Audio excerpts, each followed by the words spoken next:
Here we go.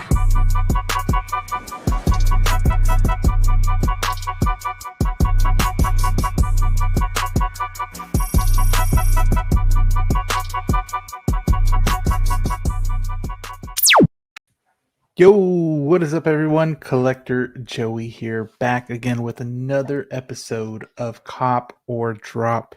Episode 91. Man, we are getting very close to that 100 mark. Thank you. And what a time it's been, dude. Yeah, I know. And I'm thinking like episode 93 is about to be a banger too. Hopefully it's 93. I think it is around there. So we're going to have a lot of fun tonight, though. I see our fourth person. Okay. Danny the label. We got him. There he is. Hi, everyone. Hey. Good evening, coppers and droppers. What's up, Dan? How you doing, man? So today we do have four people. We have four people this time. Back to our regular kind of panel going on here. So we do have Dan right here with us, and also Danny too, and Austin. So we're going to be talking to you guys for probably about 2 hours. So hopefully you guys enjoy the topics today. As you guys are coming in, make sure to hit that like and subscribe button, and hitting the like button helps the stream get out there a little bit more. We'll have more people in the chats and things like that. But Dan, it's been a while since we've seen you on Copper Drop. How are you doing? Yeah, definitely has been. I'm doing great. Can't complain. Yeah. And yeah, glad to be back on here with you guys. It's been so long. Your entire setup's different. Yeah.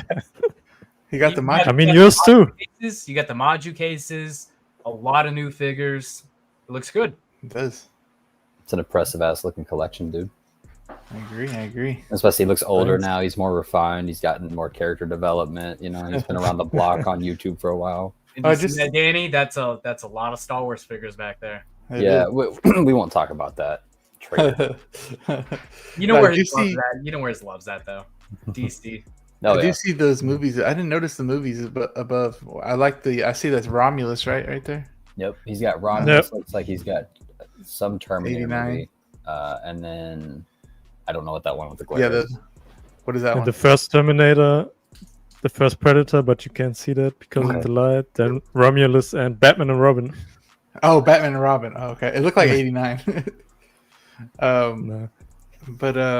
But yeah, so we're gonna have a good time tonight. I don't know if there's gonna be as many people as usual in the chats, but hopefully we have some people coming in, especially with me and Austin streaming at once. We'll get some people in here. But let me say hello to the chat real quick. We're gonna not take so much time on the chat like we usually do, because we have more people in here now.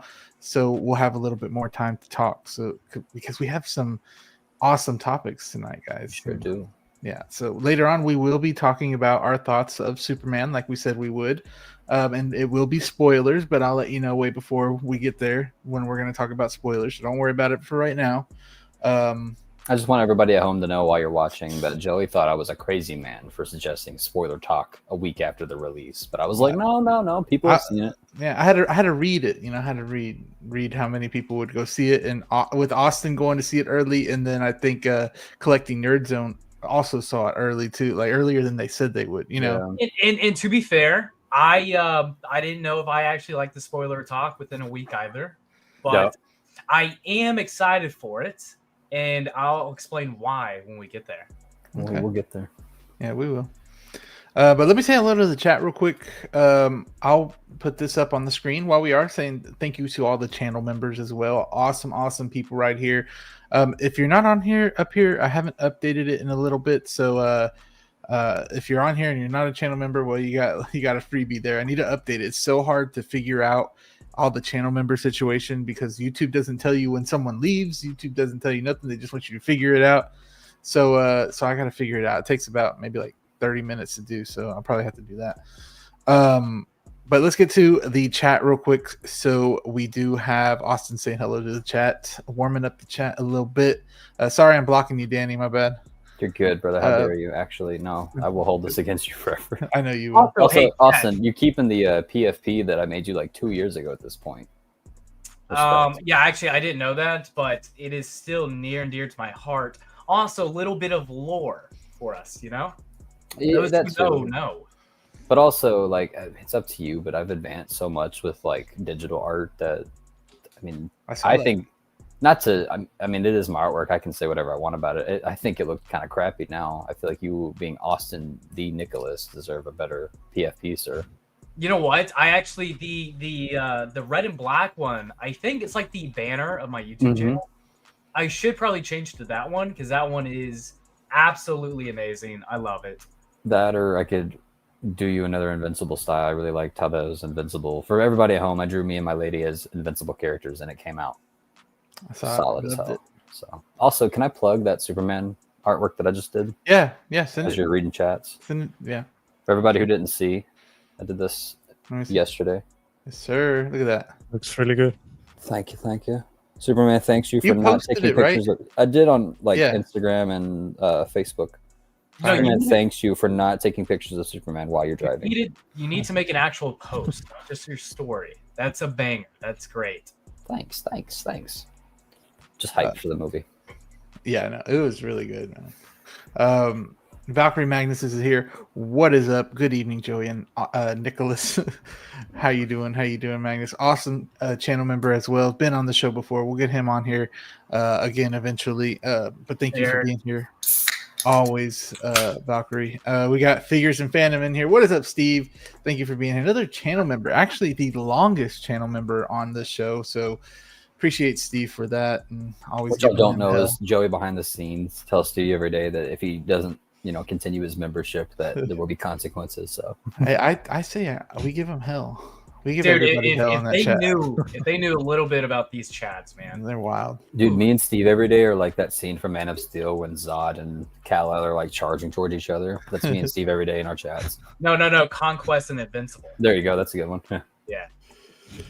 We got Moose in here. What is up, Moose? Appreciate you for always being here as well, and every week saying hello and always being an awesome guy in the community and an awesome channel member. Thank you so much for being here, Moose. Go follow.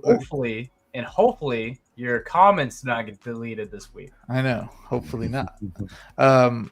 But if you want to join his Facebook group, you can. The Musketeers. I'm in there, so I've been seeing some posts go by. So awesome. I'm in there as well. Cool. We got Fig Poser in here too. What up, though? What up? Always here too. Another guy here every week. Appreciate you for being here. We got Tron in here as well. What is up? Saying what's up to Austin. What up, Eddie? Thank you so much. Is that a coworker of yours? It is not. No? Facebook friend. Yeah, he's another collector. This is an Austin Nicholas fan. What you mean, Joey? I know. There's a lot of them. He was just showing off his Boba Fett collection. Oh, okay. That's me. Cool. Great guy. Cool guy.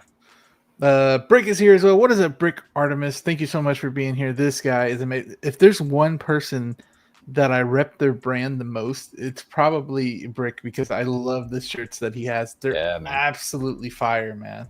Now, Brick, I have a bone to pick with you, sir. Last night I was watching Wolfpack, and you had said something like you were getting rid of all your Spideys and moving full on to DC, which, hey, all the power to you, right, as a resident DC collector myself. I missed that.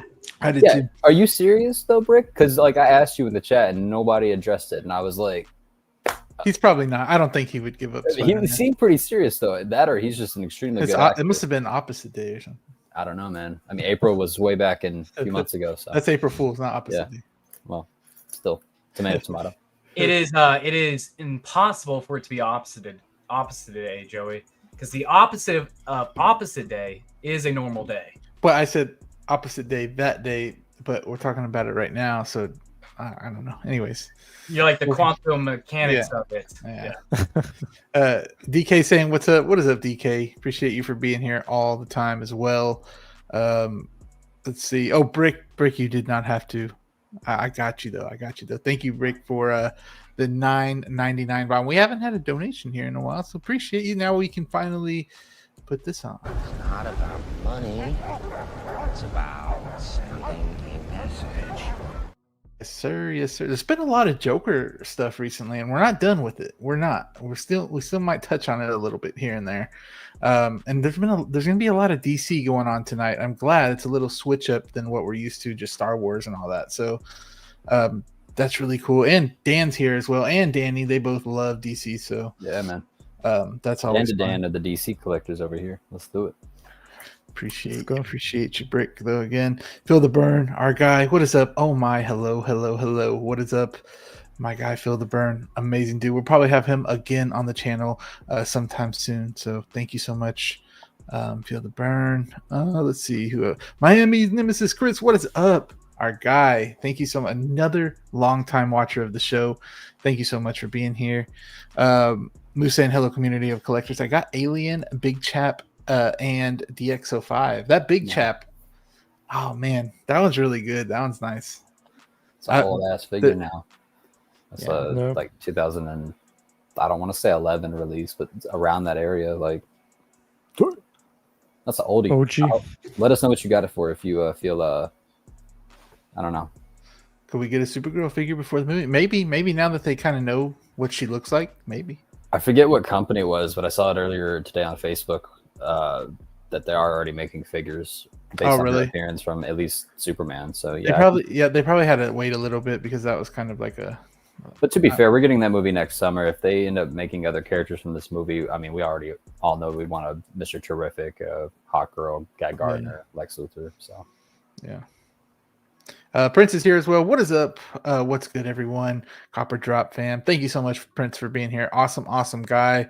Also, thank you for being an amazing channel member too. Always supporting as well. And hopefully, Prince will stream with us.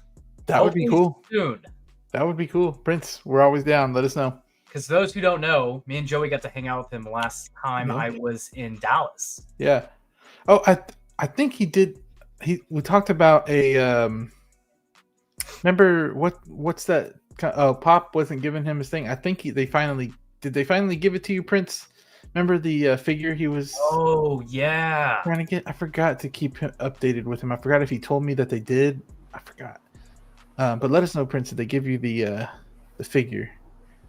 Joey, you got a brand new fan in the chats. Look at you, bro. Do I? Yeah, I haven't bro. got down yet. Let me. I'll get down there and I'll see. Hey everyone, it's Curtis. Curtis, what is up? Hey everyone, hope you are doing well. Met Ian McDermott last week. Bought the new Sidious overseas. Oh yeah, I remember you really wanted that Sidious too. Or actually, I get confused with all these Sidiouses now because there's like 3 of them. I thought the one with the red came out, like all the more of the red, but no, it was actually the one before that. So.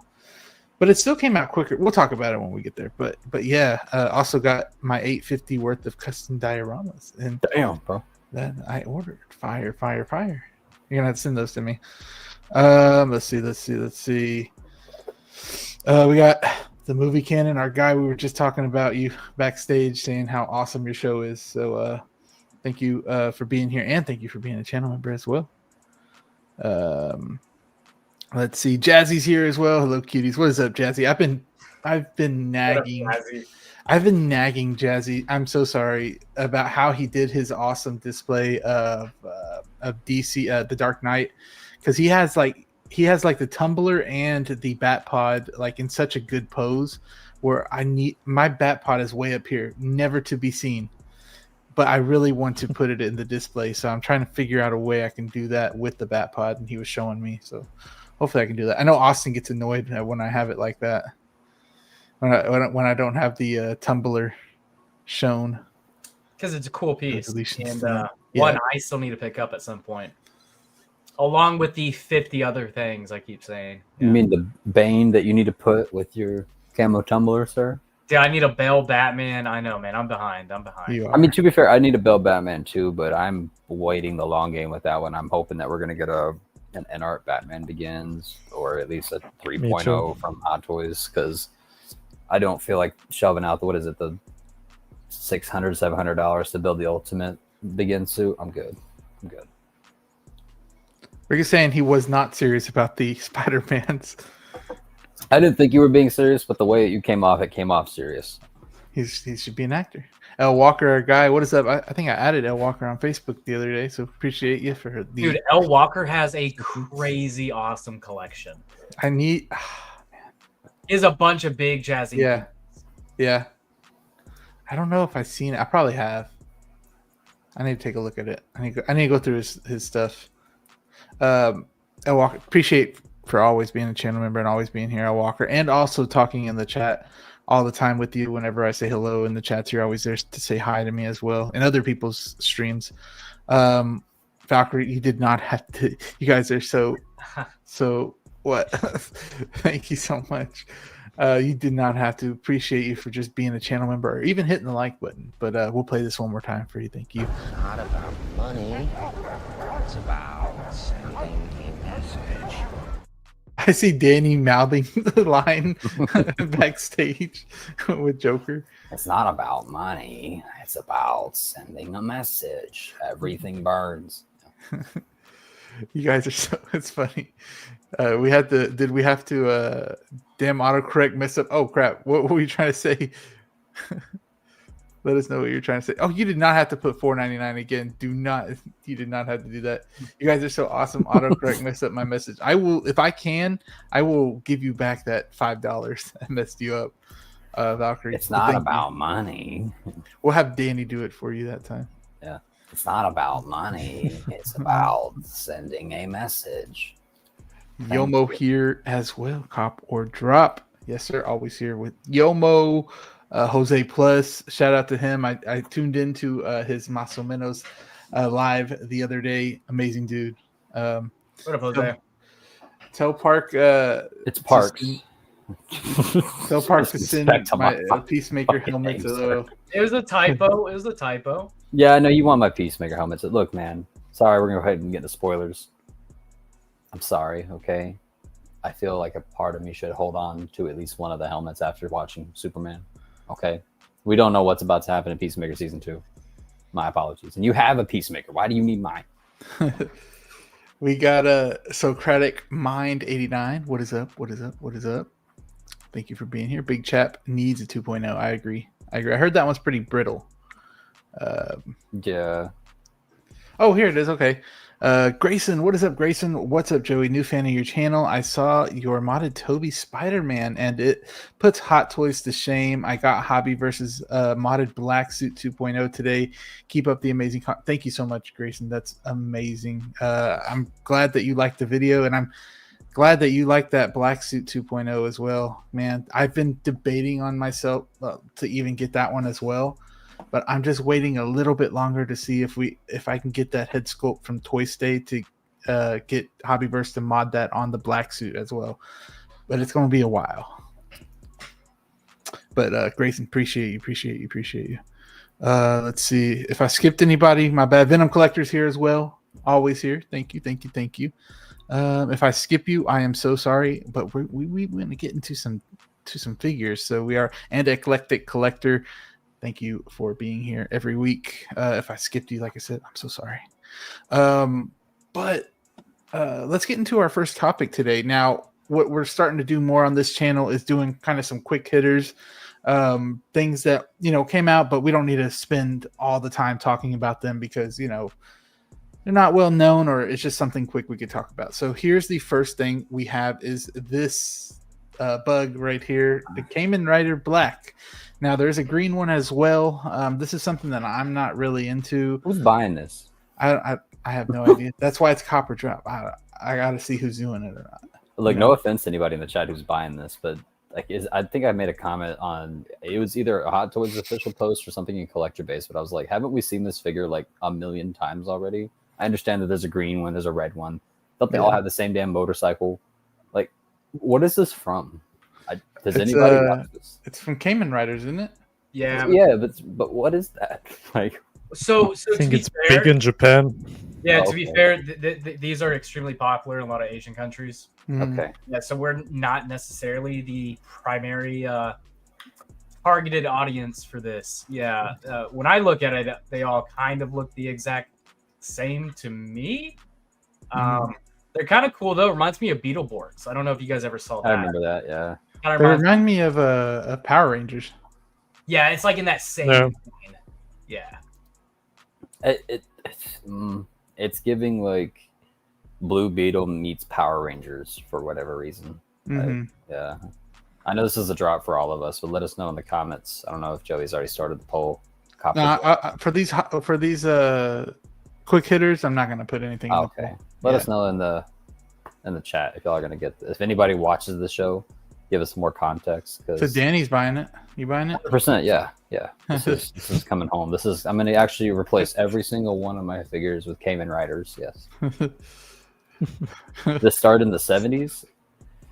Yeah, I guess so. Dang.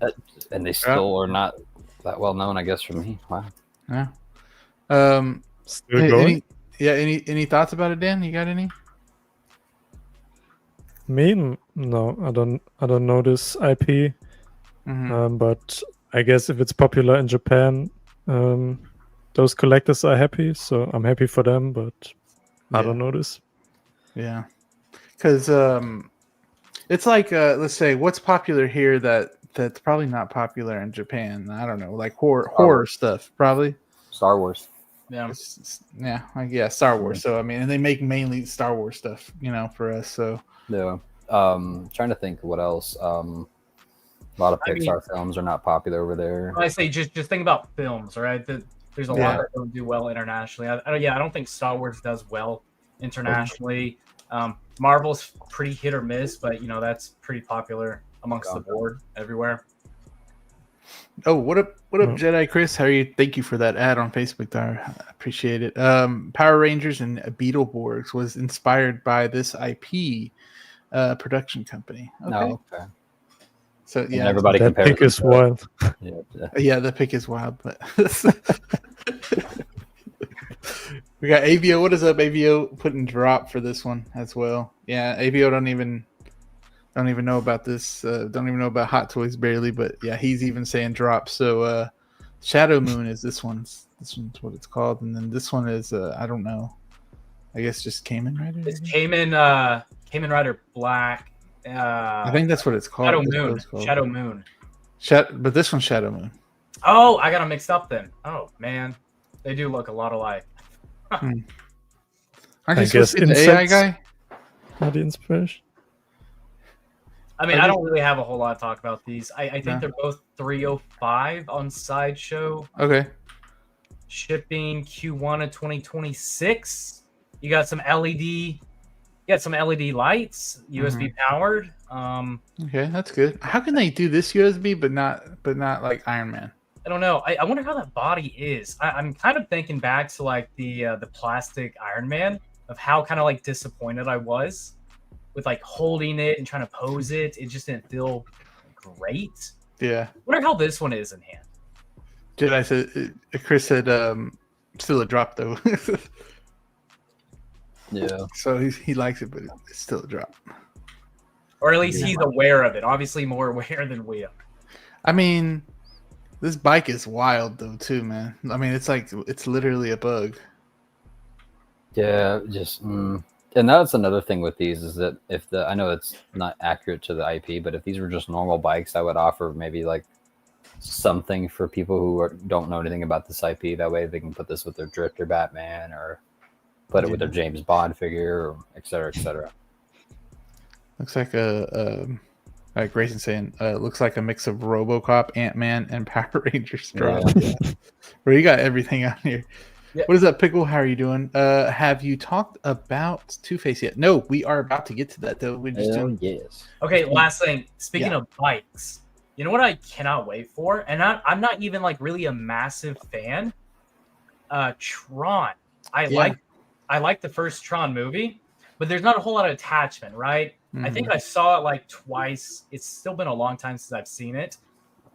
Watching Tron Ares, like the trailer, that was cool as hell. Like I'm pumped. Didn't you just watch it before the thing, or no? No, I'm gonna rewatch it. No, the trailer they sent it in the chat, and you said that was so cool or something like that. I sent a poster. Oh, the poster. Oh, I thought that was the trailer. My bad. I've seen the trailer a couple times. I actually was with you the first time I saw it. Yeah. Wow. It looks awesome. But I'm actually excited to see the Tron figures with those bikes. Mm-hmm. See, I would agree with that if they are USB powered. If they're not, these things are going to be a fucking nightmare when it comes to these just trying to keep should be. lit up. They will. Because the Bat bike for Pattinson's Batman is USB. Yeah, but I mean like their actual suits too, man. Like this is like one of those scenarios where it's not like Iron Man where you can get away with, not turning the lights on because he has those in the movie. But in Tron, like you don't ever see these characters with their lights turned off on their outfits. And part of Tron's like recognizability in terms of how it looks on the shelf is going to be those lights. So I'm curious how they're going to pull that off. We'll see. We'll see. Yeah. We got West Michigan Collector in here as well. My guy, how you doing? How you doing? Hey y'all, he knows about this Dallas traffic. Man, it was bad today. Holy crap. But yeah, so let's switch over to the next topic. We got the Two-Face. There it is, the Kojin Works, aka J&D Two-Face. Now we did get, we showed some of this off last week with some of the head sculpts, which looked outstanding, and they look outstanding here as well. But now we kind of see the tailoring and how it's going to look, and I mean, God, it looks absolutely amazing. This is probably one of the most realistic figures I've probably ever seen in my life. And depending on the price, it could be a cop. I don't know yet. I don't know the price yet. Didn't Collecting Nerd Zone say in our behind the scenes chat that it's like 1,069 or something before shipping? I don't know if he was just I don't know if he actually got that number. If you guys know in the chat, let us know. I think he was ballparking it. I don't think they've announced an official price on this yet. Okay, so there's not an official announced price yet. Got it. Yeah. We'll start with Dan though. What do you think about it? What are you getting this if it's in a certain price range? What's the price range that you probably want this at? Yeah, I mean, we saw with the previous G&D figures, most of the time there are 1,000 plus, and that's a killer for me, sadly. But I must give them props. Their Joker, they updated it, and it's the best looking Joker out there. So I can see why someone would justify the price, but for me personally, it's still too much. But the Aaron Eckhart likeness on this is crazy. It is. And I really need a Two-Face from the Dark Knight. So I'm hoping Hot Toys does a 3.0. Or maybe this guy is maybe like 800, but that's still pushing it for me. So, yeah. You'd have to sell a couple things. I mean, that's what I would do is I'd have to sell a couple things. If it's 800, that's doable to sell one figure and you're already paying half of it off almost. So that's kind of doable for me. I was talking about it with my lady earlier. Like, if you break it down to how many figures you're buying per year, right? If this thing's going for $1,000, you could really just limit that down to be like, okay, this is like at least 2 artisan releases that are coming out this year. And if you're looking at the way that this rooted hair is looking, dude, I don't know, man. I think it'd be worth better than 2 artisans that come out, like that Iron Spider or that Black Widow, right? So, especially Dan, if you're a DC fan. Let me ask you, Dan. So, like, where would this go in your collection? That podium, dude. That's awesome. Right, like that's one of the coolest, I think, dioramas I've seen for a 1/6 figure. But yeah, Dan, would you be wanting, like, if you had the money? Let's say money's not an issue. Would you get both of these, or do you just want Two-Face? I think, is it not a switch out head sculpt? Is it 2 figures? No, these are 2 figures. Yeah. I think so, because the base is different, I think, on the pictures too. The base and also the suit, man. This one's not burnt. Oh yeah, that's right. I'm an idiot. Okay, yeah. You're not an idiot. It's okay. We love you, Joey. Not to mention too, the shirt itself, like on the collar, it's slightly little charcoaled from the burnt. Yeah, they went all nooks and crannies with the details on this. I mean, I would probably get the 2-pack because you get the podium with all the different mics, like the detail is crazy. That's cool. And I mean, the likeness to Harvey Dent on this sculpt is the best, I think. So I probably, if I spend so much money, why not get the Ultimate Edition? Yeah. Yeah. Well, I'm thinking in my head, right? Like, if you still have that Jim Gordon from Hot Toys from back in the day that looks still pretty good to this day, and you put it up next to this with the Batman Begins suit, you have the little Trinity from the beginning of the movie there. Especially, I got that Gordon. I was about to say, yeah, and you got that Gordon. So, and there's a lot of people out in the 1/6 community that do only collect or mostly collect Dark Knight stuff. So I'm excited to see like how the next few years. How like look at all those microphones. Like to see an entire story mapped out in people's shelves of this trilogy. It's going to be cool to see. What are these head sculpts too? I feel like they were trying to like put some Easter eggs back there or something. They could have been, but keep in mind too, like they're also a statue company, right? So that could have just been. I mean, then again, like what do we know, right? Yeah, but I feel like honestly, if Hot Toys was to do this and they did the rooted hair, it wouldn't look too bad. So I feel like Hot Toys could come out with an artisan of this one, especially because they're in need of one. I don't know. I don't know when the last time this one. I have it, but I just don't know when the last time the 2.0 came out. Wasn't it a few years ago? It was like 2018, I believe. Yeah, it was a while ago. So I don't. Yeah.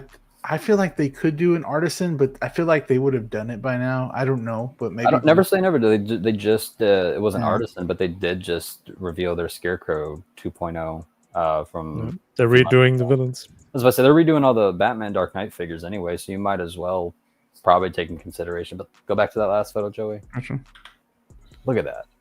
Look at that though. There's no universe where Hot Toys can make it look as good as this, and man, I don't know. A lot of times, if you look up videos about the Dark Knight, oftentimes you'll have people talk about why the film is so good, and part of that is the Joker proving to Gotham City that he could bring people just as good as Harvey Dent down to his level. Yeah. And what a way to represent it in the shelf with this messed up face, dude. Looking at it in figure form, it's more messed up than the movie, right? Because they have the ability to make it look more detailed. They have the ability to make it a little bit more grotesque versus the CGI that we saw in the film. So, Joey, are you picking this up? I'm gonna wait and see what Hot Toys does before I do anything. Maybe they'll respond with something. I don't know. They're very reactionary. Yeah. Austin, what are you feeling? Are you gonna get? What are you gonna do? Man, you guys got some deep pockets. I don't. I mean, no.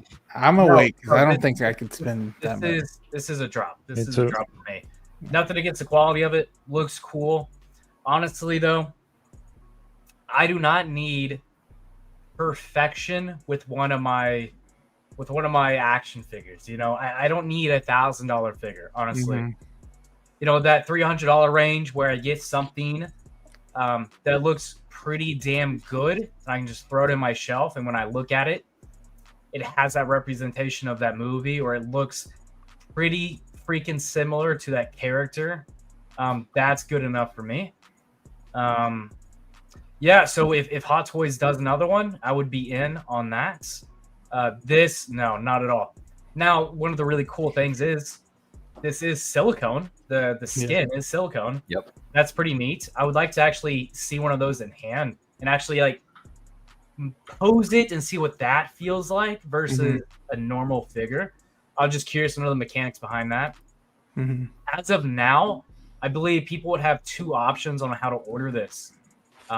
Direct through J&D, which I guess like one of the benefits. Okay, you have two options. You have direct through J&D, and then you have Big Bad Toy Store. And you may think to yourself, you know, which one do I go with if you're considering dropping the money on this? J&D, one of the positives, it's going to be an earlier release for them because it's direct through them. Lower MSRP for that. You're probably going to pay more for shipping though, and in taxes because it's coming internationally. So you know maybe try and keep that in mind. Yeah. Big Bad Toy Store. Most likely higher MSRP on that one, but Big Bad Toy Store, definitely correct me if I'm wrong. They have a flat $5 shipping. I thought it's $4.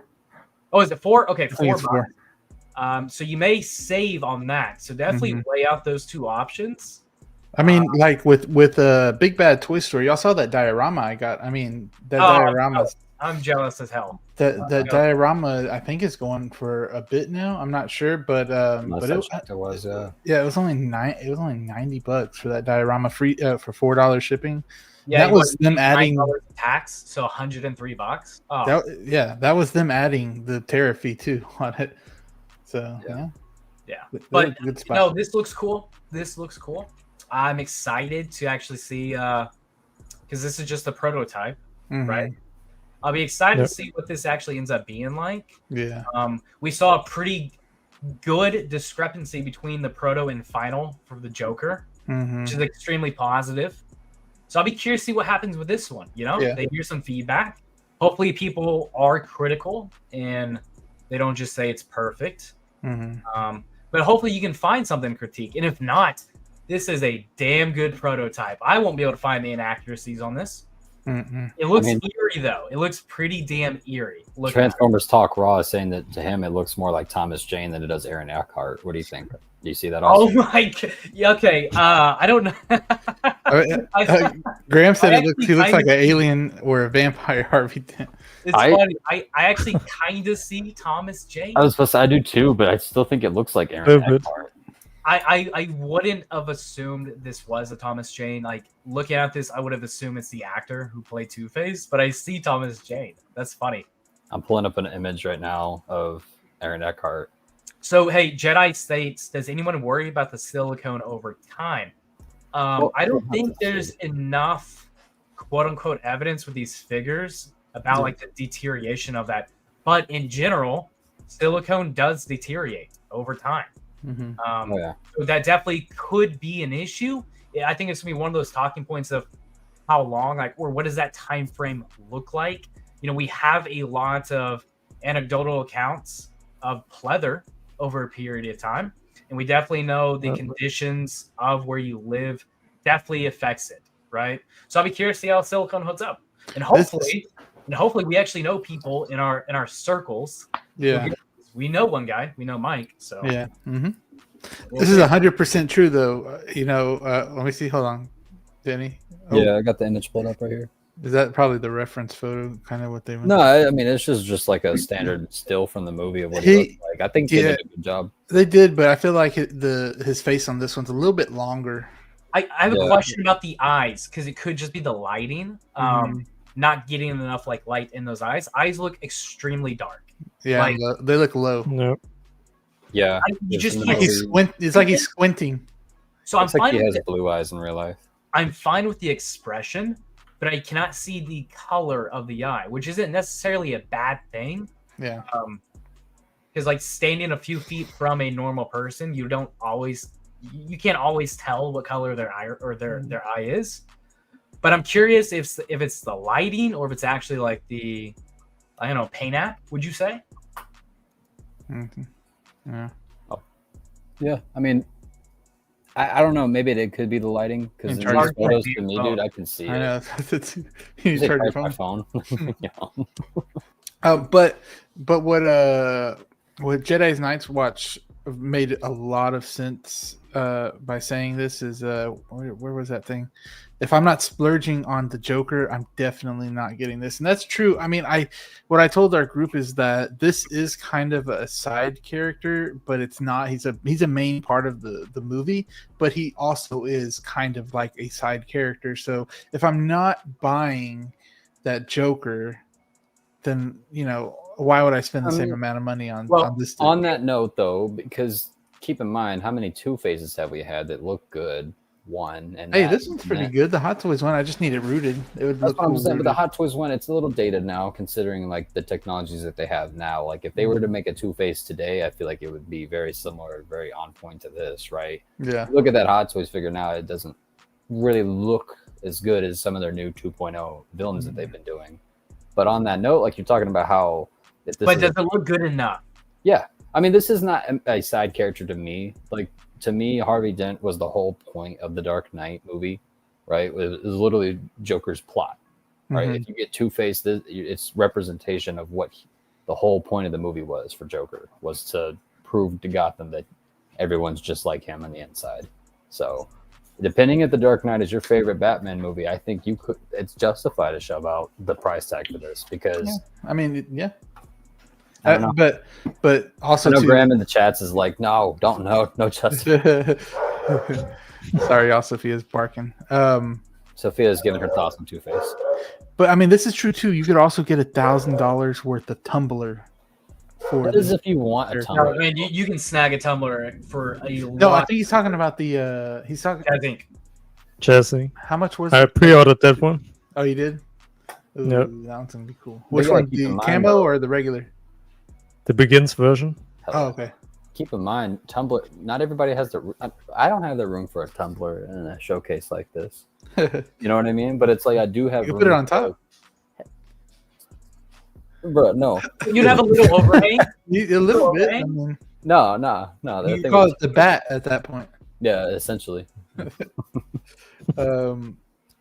But yeah, I agree too. Where like Jedi saying that if you keep paying this, they're gonna know that we could afford more. At that time too. So prices are just gonna keep going up and up and up. But I don't think so. I mean, they already did it with the artisan figures. I mean, No. they did it with Hono too. So, okay, so a couple things with that. These are different markets of people. J&D is not catering to the average 6-scale community, right? This is the average person, average collector. I would say that all of us are not necessarily average because we have like an abundance of a lot of these toys, right? We are not spending $1,000 a figure. So that is not the norm. J&D is catering to a niche audience. The artisan line with Hot Toys is still catering to a niche audience. You could definitely argue, and some even argue, Hot Toys is typically the standard for 6 scale, like that $300 range. And the more and more that gets driven up, the more and more people will pull out of it. They introduce Hono to possibly like combat that, introduce that $180 to $200 mark.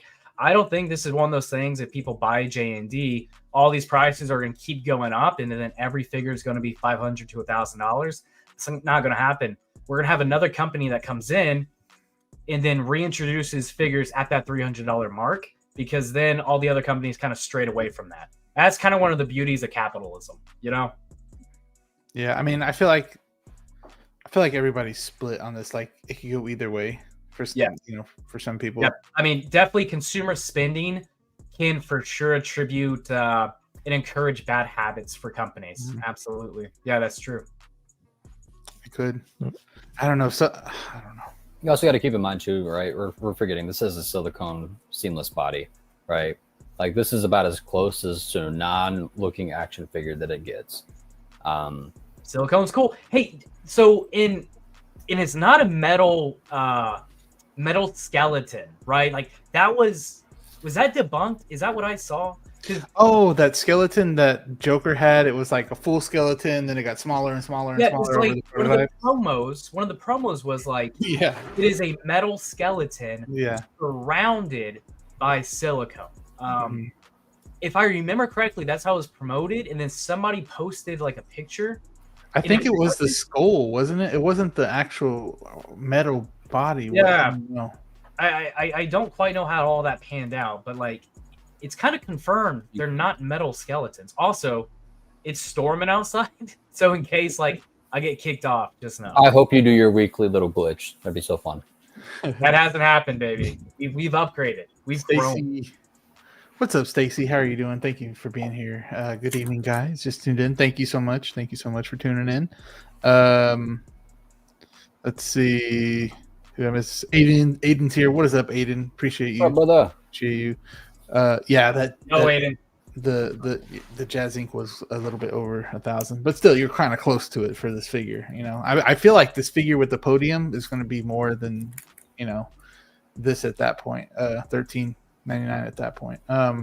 Especially because you'll get 2.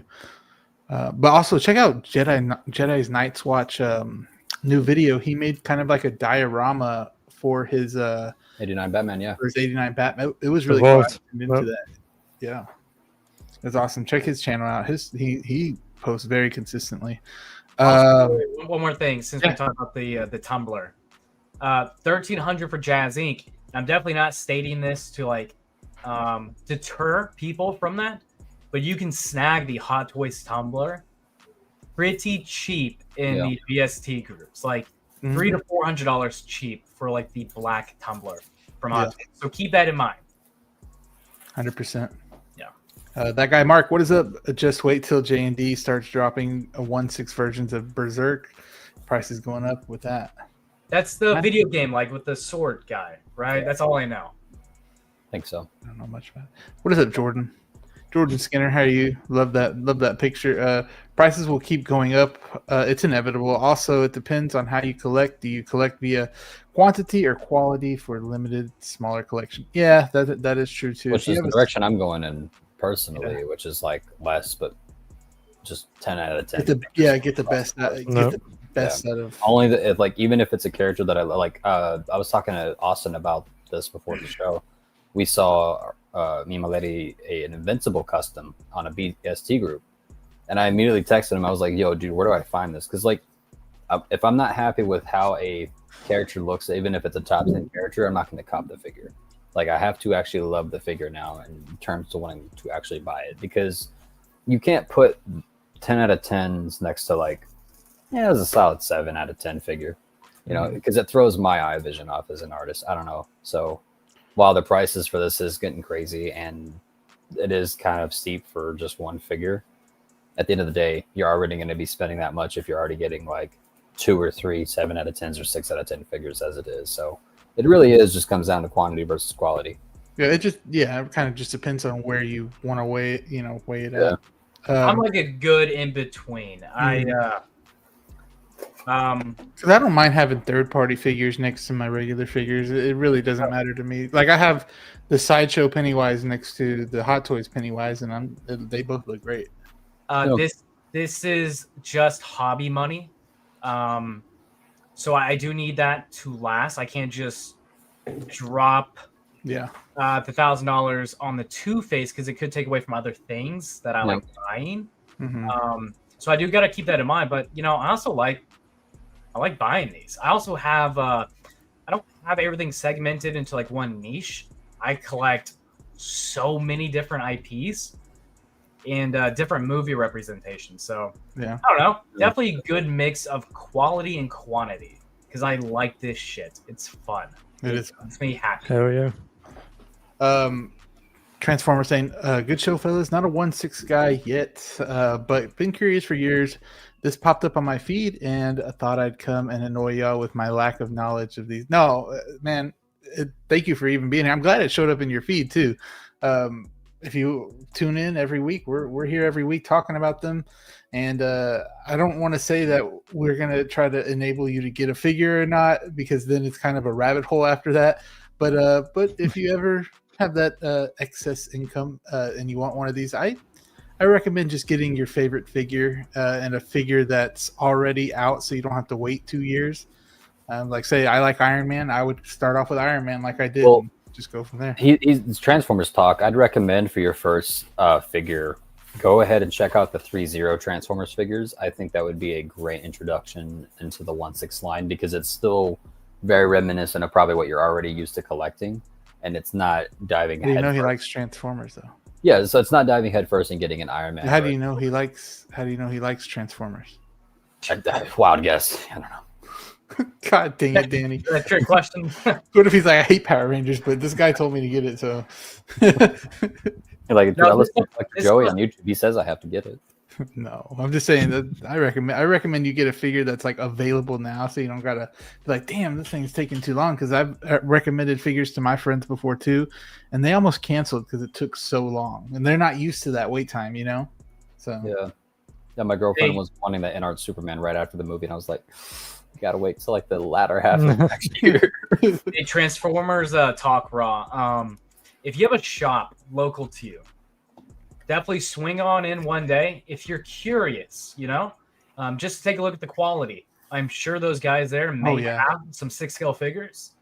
Take a look at it, see the quality, see it in hand, see how it feels, and then kind of go from there. But definitely stop in. We will be dropping some news each week. And if not anything else, you get to hear some banter between some friends and some guys. That's always the fun part. Yeah. Thank you, though. Thank you for being here. We got Jedi saying, when purchasing figures, I want it to last. So silicone is actually a turnoff for me. I try to stay away from pleather if I can, too. Yeah. But Graham, let me ask you, brother. Do you really think that this company would have shelved out as much as an investment they have if they didn't think it was going to last?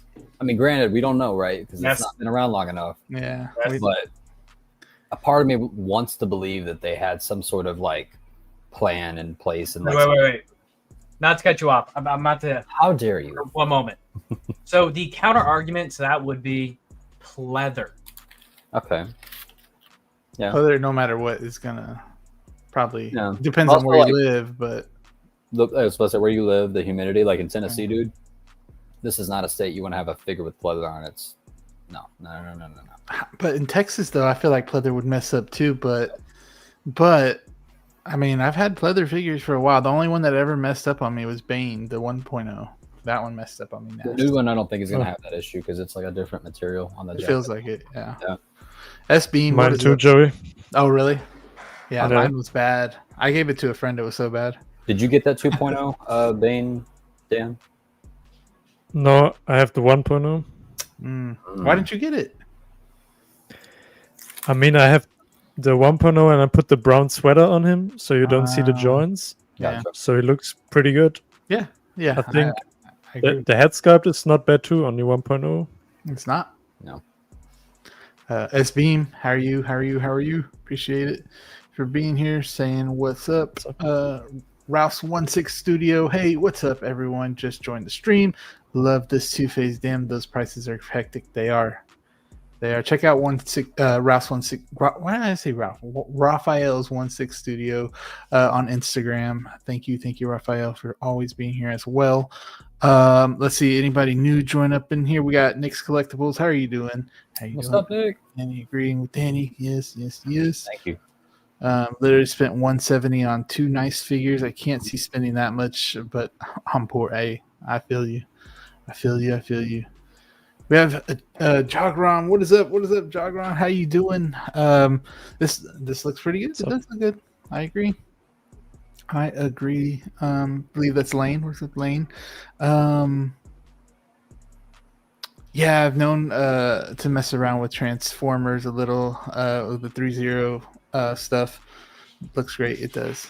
I don't know, man. Maybe you could have been a Voltron fan, and I was just talking out of my ass. I apologize. But we're gonna go on to the next topic. This was supposed to be a quick hitter, but we kind of talked about it a lot. It's definitely a big conversation over Yeah.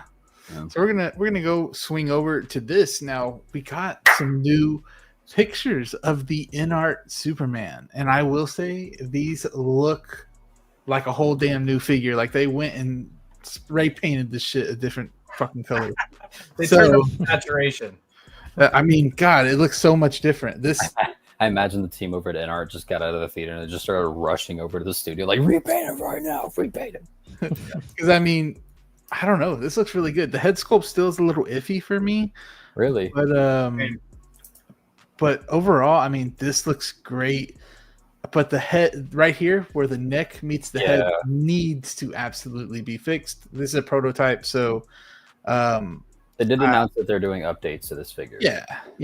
And clearly they already have, they're already trying. I mean, but this looks so good. Crypto looks good as well. So, Dan, is this something you're gonna get? Are you gonna get this one? I'm still debating with myself. Yeah. But right now it's the best figure out there. In my opinion, it's way better than Hot Toys. Yeah. 100%. The only thing I actually prefer on Hot Toys is the base, because this one is very small, even for InArt. But yeah, Crypto looks amazing. And I kind of like the closed eyes head sculpt. I know a lot of people don't like it. Mm-hmm. But it's something different for sure. So I kind of like it. But... yeah, I mean, there are so many figures coming out now with ACGHK, I think it's called, the event. Yeah. There are going to probably be some new announcements. So I haven't pre-ordered this yet, but I really enjoyed the movie, and I'm sure we're going to talk about it later. But yeah, I see your looks cat. amazing. Yeah, it does. Yeah. Dang. Dan, real quick, we're going to get into the movie later, but give us your quick rating 1 to 10 on No, Superman. we're gonna get to that later. We're gonna get to that later. Don't give your Don't rating. do that yet. Don't do that yet. Joey's gonna snipe me through the camera if I ask. We got that topic for a little later.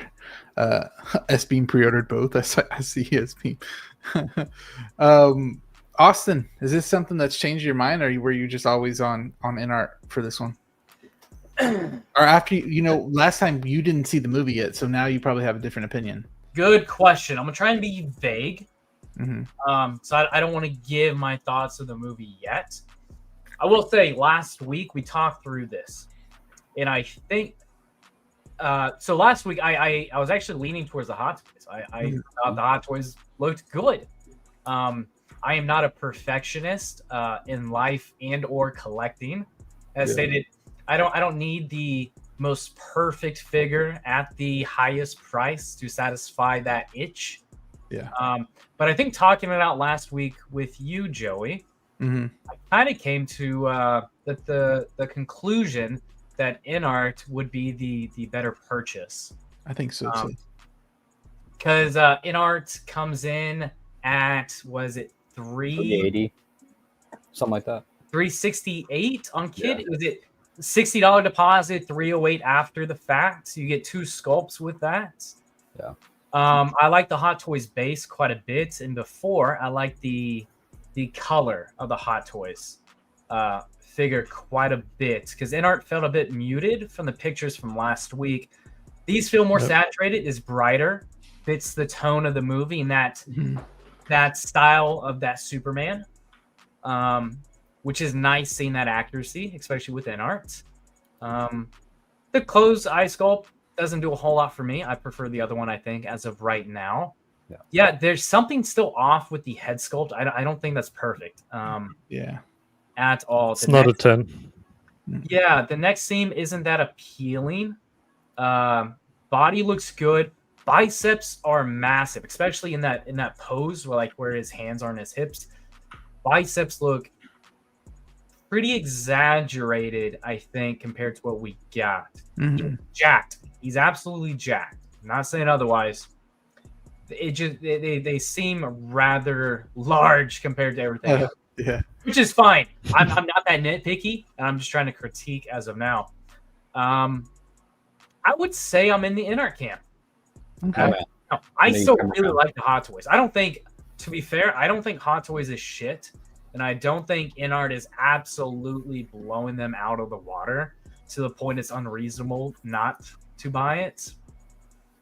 Once again, fans and collectors win. The more options you get for a figure or a character, the better. So, yeah, I kind of wish, just kind of like Dan said, the base is really small. As of lately, I've been really drawn to more dynamic bases that are a bit larger. That creates more of a feel or a scene.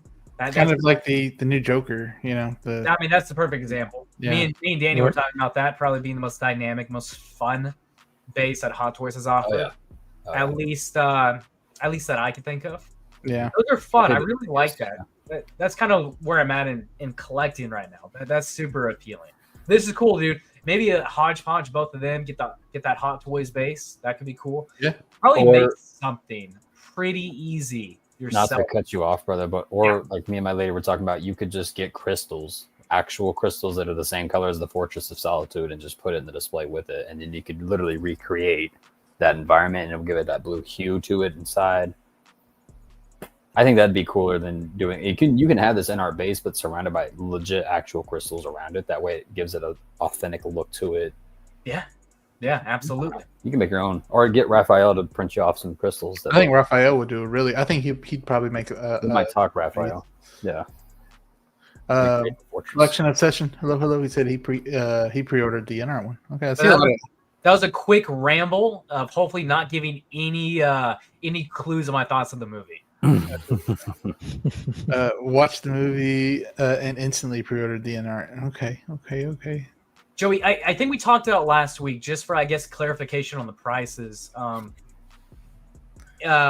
think 1/6 Kid, $368, $60 deposit, $308 after that. I don't remember. Was Hot Toys $305? I forgot. No, it was like 285 or something. 285, I think. It's 285. Okay. Yeah. But you get 2 head sculpts with in art and Yeah. and 2 capes. Premium. The figure itself is a little bit heavier. Like okay. The bodies for every single one of their figures. Like the list goes on. I'll go ahead and take it away for my thoughts on this figure. I was already in the in art camp. I was already going to be like, you know what, dude, I'm all in on this in art set. I think that while yes, they need to fix the biggest thing that's an eyesore for me is like on the shoulders, the lining needs to come up a lot more. Like they made it come down way too low. But other than that, I'm happy with the head sculpt. I'm happy with Crypto.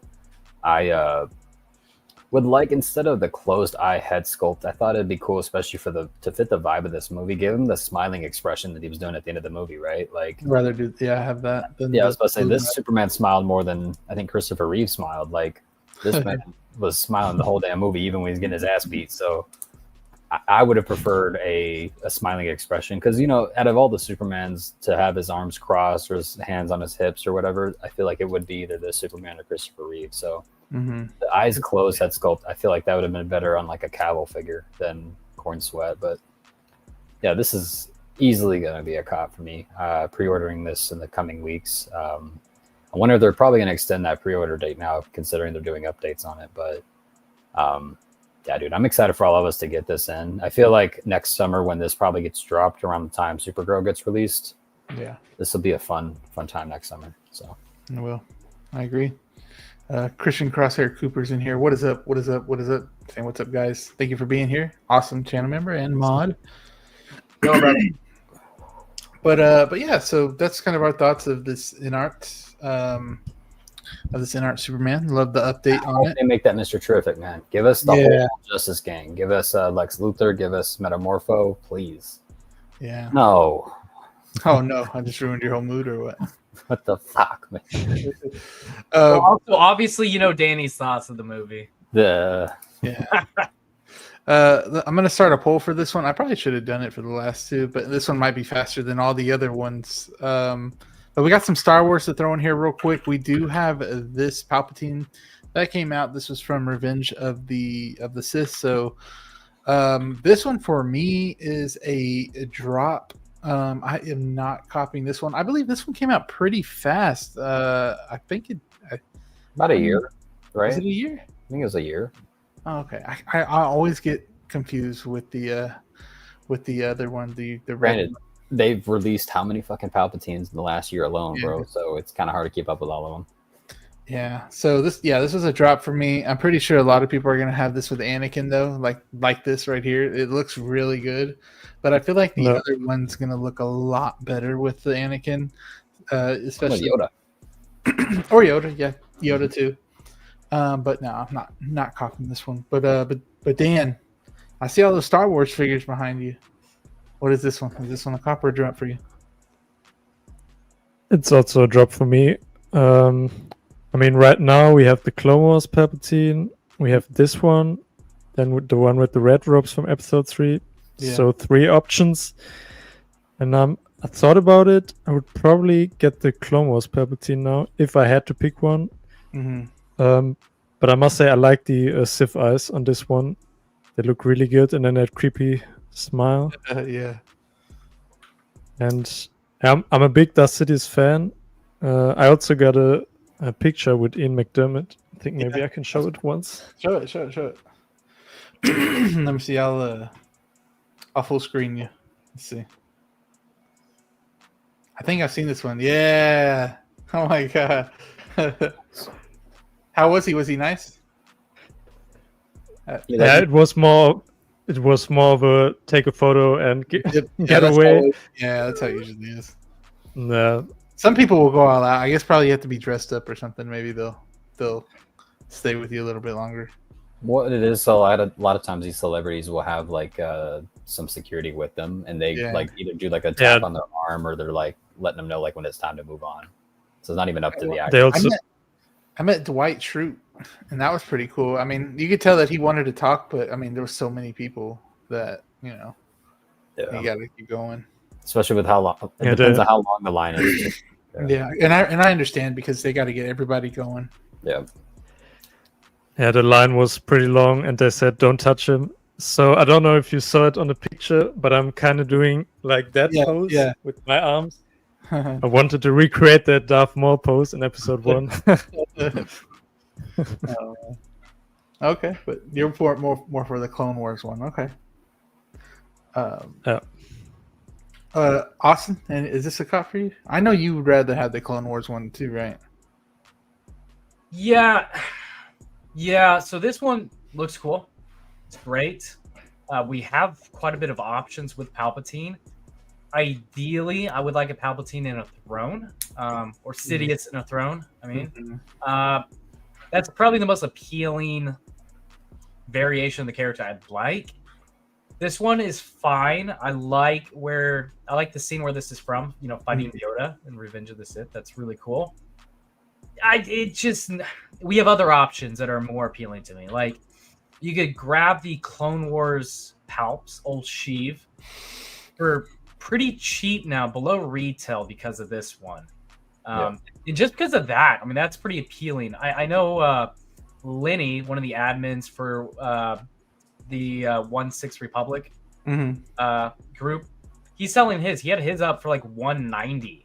Really? For that Clone Wars one. I've seen it sell for a couple. I've seen a couple sell for like $200. Yeah, I was going to say Ray on Hogwarts Toys is offering deals on that one all the time on his site too. So yeah, it's pretty appealing, and that kind of satisfies that itch I would need for like the representation. This is cool. This is cool. You get the USB lightsaber, power it up. You get rolling eyes, which we should probably stop glazing both of those aspects because those should be a standard. Yeah, now they are. Right now. Yeah, it's cool. Looks good. Yeah, the fingers look good too. I mean, look how detailed the fingernails are on here. Wow. I mean, just because you're a Sith doesn't mean you cannot be hygienic. You know, right? And the teeth are very. He for sure doesn't scrub his tongue. Dude, I'm about to bitch about these teeth. Don't even. You don't like them, dude? Okay, okay. Your turn, Danny. Oh God. I'm gonna take off my rose-tinted glasses. Okay. All right. I'm gonna pretend that I still collect Star Wars for a second. What the hell happened with this head sculpt? First of all, the prototype images for this actually looked really good. They looked scary. He looked just like those behind-the-scenes photos from Revenge of the Sith when he was in full makeup. Yeah. For whatever reason, and I'm not just saying this because I'm a Star Wars hater. Okay. For whatever reason, this isn't just Star Wars figures. This happens to a lot of Marvel figures too. No, wait, Dan. Be critical. I actually enjoy this. I don't like the overly glazing of all parties with one thing. It's always fun to introduce a little bit of devil's advocate or actually some negativity. Yeah. Bring on negativity. I'm not just negative towards Star Wars figures, dude. I mean, Catwoman 2.0 is a dog shit figure that was released a year or two ago. It's good, whatever, sure, but that should have been an artisan. Anyway, back to Palpatine here. What the hell happened, man? For whatever reason, Hot Toys sculpts for Marvel and Star Wars figures, they look like they went to the Diddy party. Like, why are they so doused up in oil? Like, his teeth have shine on them. His teeth? Dude, this thing has yellow, disgusting, degraded teeth. He would not have glaze on them. Like, I don't understand like this over need to like gloss up the figure and make it look like it's polished. Like it, especially for an old wrinkled character, there would not be any kind of like shine on that head whatsoever. Maybe it's just the lighting, but I've seen on other figures before, and I'm like, that's such an eyesore, especially on teeth, dude. It makes sense if you have pearly whites, but if it's just straight up like you yellow, like look at that, bro, yellowed out teeth, where you look like you ain't brushed your teeth in 18 years. I don't feel like you would have gloss on those teeth. There would not be any. I don't know. It drives me crazy. Shout out Yomo for sending me this. He Figure Hideout just uploaded this right now. So right as we're talking about it, he uploaded it. If you're watching 33, we got you, bro. Yeah, look at 33. We trust. Why is there gloss? Why is there gloss on the teeth? Because he has saliva. What? You don't want him to have saliva or what? Not particularly in the mouth. Like, I mean, I don't know, man. For this character, like I said, like for any old man character, it needs to be not have that oil look. Like it needs to match the hands. The hands look amazing. Good. The hands look good. Why aren't the hands match the flesh tone of the face? Like it's strange to me. I don't know. Thank you so much, Moose. Heart, you guys miss Carlos, bro. We miss Carlos too, man. Hopefully one day. I pray every day he comes back. He's gonna come in and be like on your left, and then that would be fire. We should do that if he ever comes back. But yes, Moose, we miss him, man. Appreciate you though, as always. Like I said, y'all follow or y'all go join Moose's group, the Mooseketeers on Facebook. Awesome guy there. And thank you. Not about money. It's about sending a message.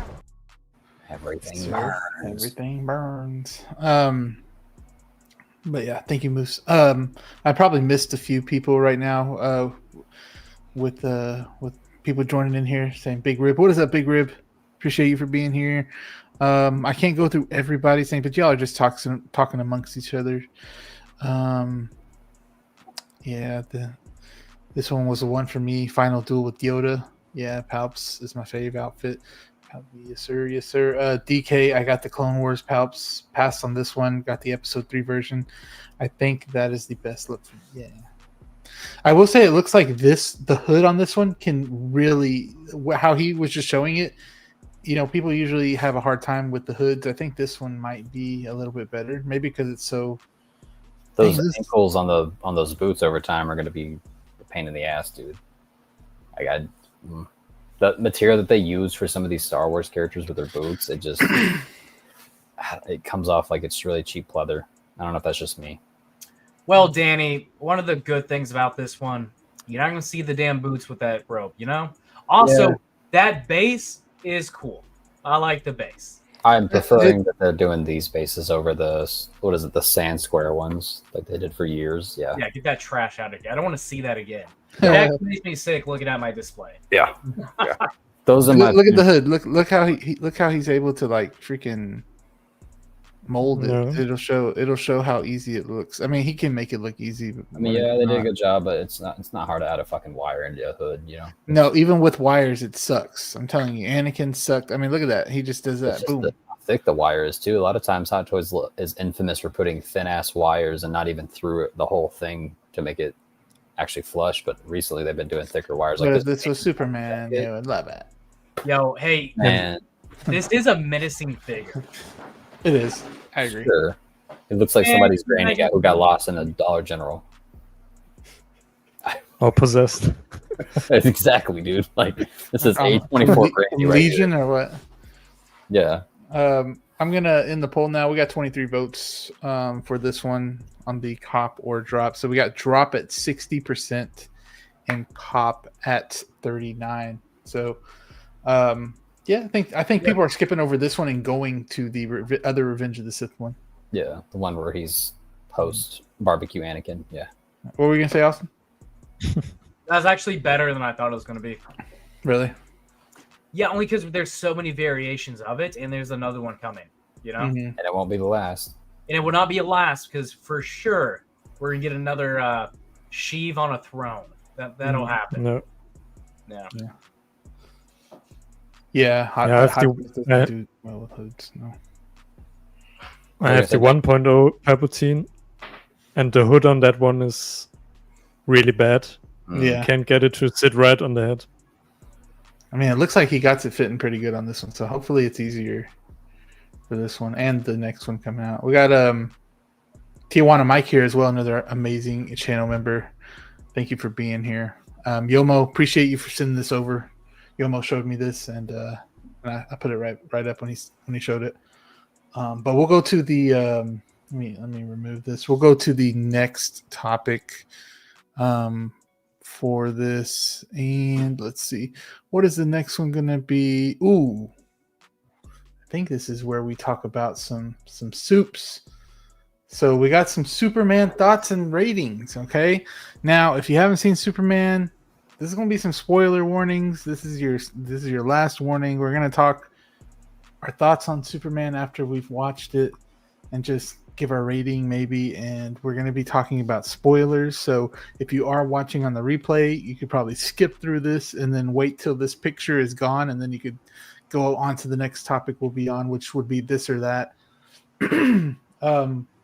But last warning, we're going now. 5, 4, 3, 2, Iron Man dies. Hey, so, all right, Austin, you can open it up, Austin. You open this. Yeah, I don't know how you guys want to do this. Maybe not spoiler talk for the next couple minutes. Let kind of some people determine now if they want something spoiled or not. I'll hit a couple highlights of this, and then I'll kind of follow the flow of however you guys want to end up doing this. Okay. Production was $225 million for James Gunn's Superman. 225. It grossed 122 million domestically and 217 million worldwide its opening weekend. So typically with movies, you need typically stated 2.5 times the budget, right? Oh, really?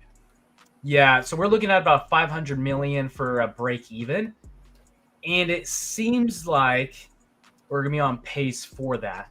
And a couple of the reasons: extremely strong opening weekend for this, and not only that, pair that with the extreme positivity that this movie is getting, critically and audience. Yeah, have been eating this movie up. I got that too, L Walker. It's fire. So did Danny. I was about to say, my chick, we were in line at the concession. She was like, "You want it?" And I was like, "Hell yeah, I want it." And we got the cup and the tin, dude. I was so happy. But the best popcorn bucket that they've been doing. So far. I like that. I like that popcorn bucket. It's really nice. Just also, one more thing. It's currently sitting at 84% for critics and 93% for audience. Oh wow! I will also say one of the pretty neat things to see is how close those two numbers are, the 93 and 84. There's not a very large variance of discrepancy between critic and audience. You don't really see that too often, so I think it's a pretty positive thing to see on this. Seems like it doesn't happen too often where critics and audience are fairly aligned, and it seems like they're right in that ballpark. I saw that. See, Movie Canon saying there's a 125 million for the marketing budget. I saw that Corn Sweat and Lois, I don't know her actual name, they both got paid like $750,000 for that. That's insane. That's so the reason why behind that was explaining this to my lady that it's all about top billed actors. So Nicholas Hoult was paid $2 million. I've never even seen him in what movie is he in? Nicholas Hoult? Yeah. X-Men, The Menu, Nosferatu. Nosferatu, the Order, Darfield, Renfield. Yeah, he's Nicholas. He was Beast in X-Men. Like he's been in quite a bit. Also, The Menu was pretty amazing. Yeah, that was very well. That's the movie that sold me on him being Lex Luthor. Yeah. So Mad Max. Yeah. Danny, are you gonna finish that thought, or can I jump in? Which thought? Sorry, I lost track. Go ahead, brother. The 700, like him getting paid the $2 million versus 750. You want to continue that? Oh yeah, dude. I mean, that's just like a top build thing. So like Nicholas Hoult, given that he's been in movies like Mad Max and Nosferatu, he automatically, his agent makes that number. So like whenever you're hiring actors and casting actors for a movie, you put that into the budget. You're like, okay, we need a Lex Luthor. Well, Nicholas Hoult is $2 million to be in this movie. Okay, we need a Superman, and because David Cornsweat's literally been in Twisters, Pearl, and maybe like a few other things. Nothing that's been besides Twisters has not been a top blockbuster, top box office movie. So the more of those he'll get, like after this movie, he'll more than likely be paid $2 million for anything else he pops up in. But yeah, same for Rachel Brosnahan. She's only been in the Miss Maisel show or whatever on Amazon. So just to kind of piggyback off of Danny, it makes complete sense. Nicholas Hoult is a fairly well-known name with a pretty established book of business underneath him. He is a name that people know. David Cornsweat, unfortunately, before this, most people would not have known who this actor is. The social media presence and the power of a name goes an extremely long way in getting paid. Makes complete sense to me. Just like Danny said, after this, David Cornsweet's stock will jump up fairly significantly. I also guarantee, though, that Warner Brothers has him under a contract, a multi-movie contract, because they took advantage of the thin movie career that he had before. Yeah. You know? Yep. I mean, what a hell of a deal, though. I mean, they're like, hey, we'll pay you X amount of money each time you come out and do one of these movies. And I mean, dude's set for the next 10, 15, 20 years, right? Like, yeah, and last thing, Danny mentioned that David Cornsweet was in a couple big movies like Pearl in 2022. That was pretty big. I guess relative, at least big, like in the horror community, that was a really they were critically successful movies, yeah. He was also in Twisters, but once again, people knew those movies. People did not know who David Cornsweet was. Yeah. Glenn Powell was the star of Twisters. Let's say before this movie, David Cornsweet was that. I think I know, and it drives you crazy for 20 minutes, and you look up where you've seen him before. That's what David Cornsweet was. Yeah, you didn't immediately recognize him at all. Okay, I guess now's a pretty good time. We killed a couple minutes. If you guys want to start a conversation, I don't know if you guys want to start high level and then kind of work our way down from there. I want to ask this question as a good starter. We've been streaming since before this movie was announced. So we've been there for all the updates. We've been there through the costume updates on my channel. If you want to go check it out, there was me and Carlos breaking down the first look at the suit. Like, we've been through the whole journey. So did this movie live up to the hype, and did it make you more interested to see more for the DC? And I'm not just asking the panel, I'm asking the chat too. Do you want to see more from this DC universe after seeing Superman? Like, Joey here saw it twice. I've seen it twice. Other people are going to see it for the third or fourth time. This seems like it's doing a good job. For me, this set it off amazing. I'm all in on this new DC universe. It seems like we're going in the direction of the late 90s, early 2000s animated series, but in live action. And I'm all here for it. I think this is going to be the proper representations of all these DC characters. I don't know. What do you think, Joey? I wanted to go back to L. Walker first. Or was it L. Walker? No, it was Collection Obsession, where he says, this wasn't my favorite Lex Luthor portrayal.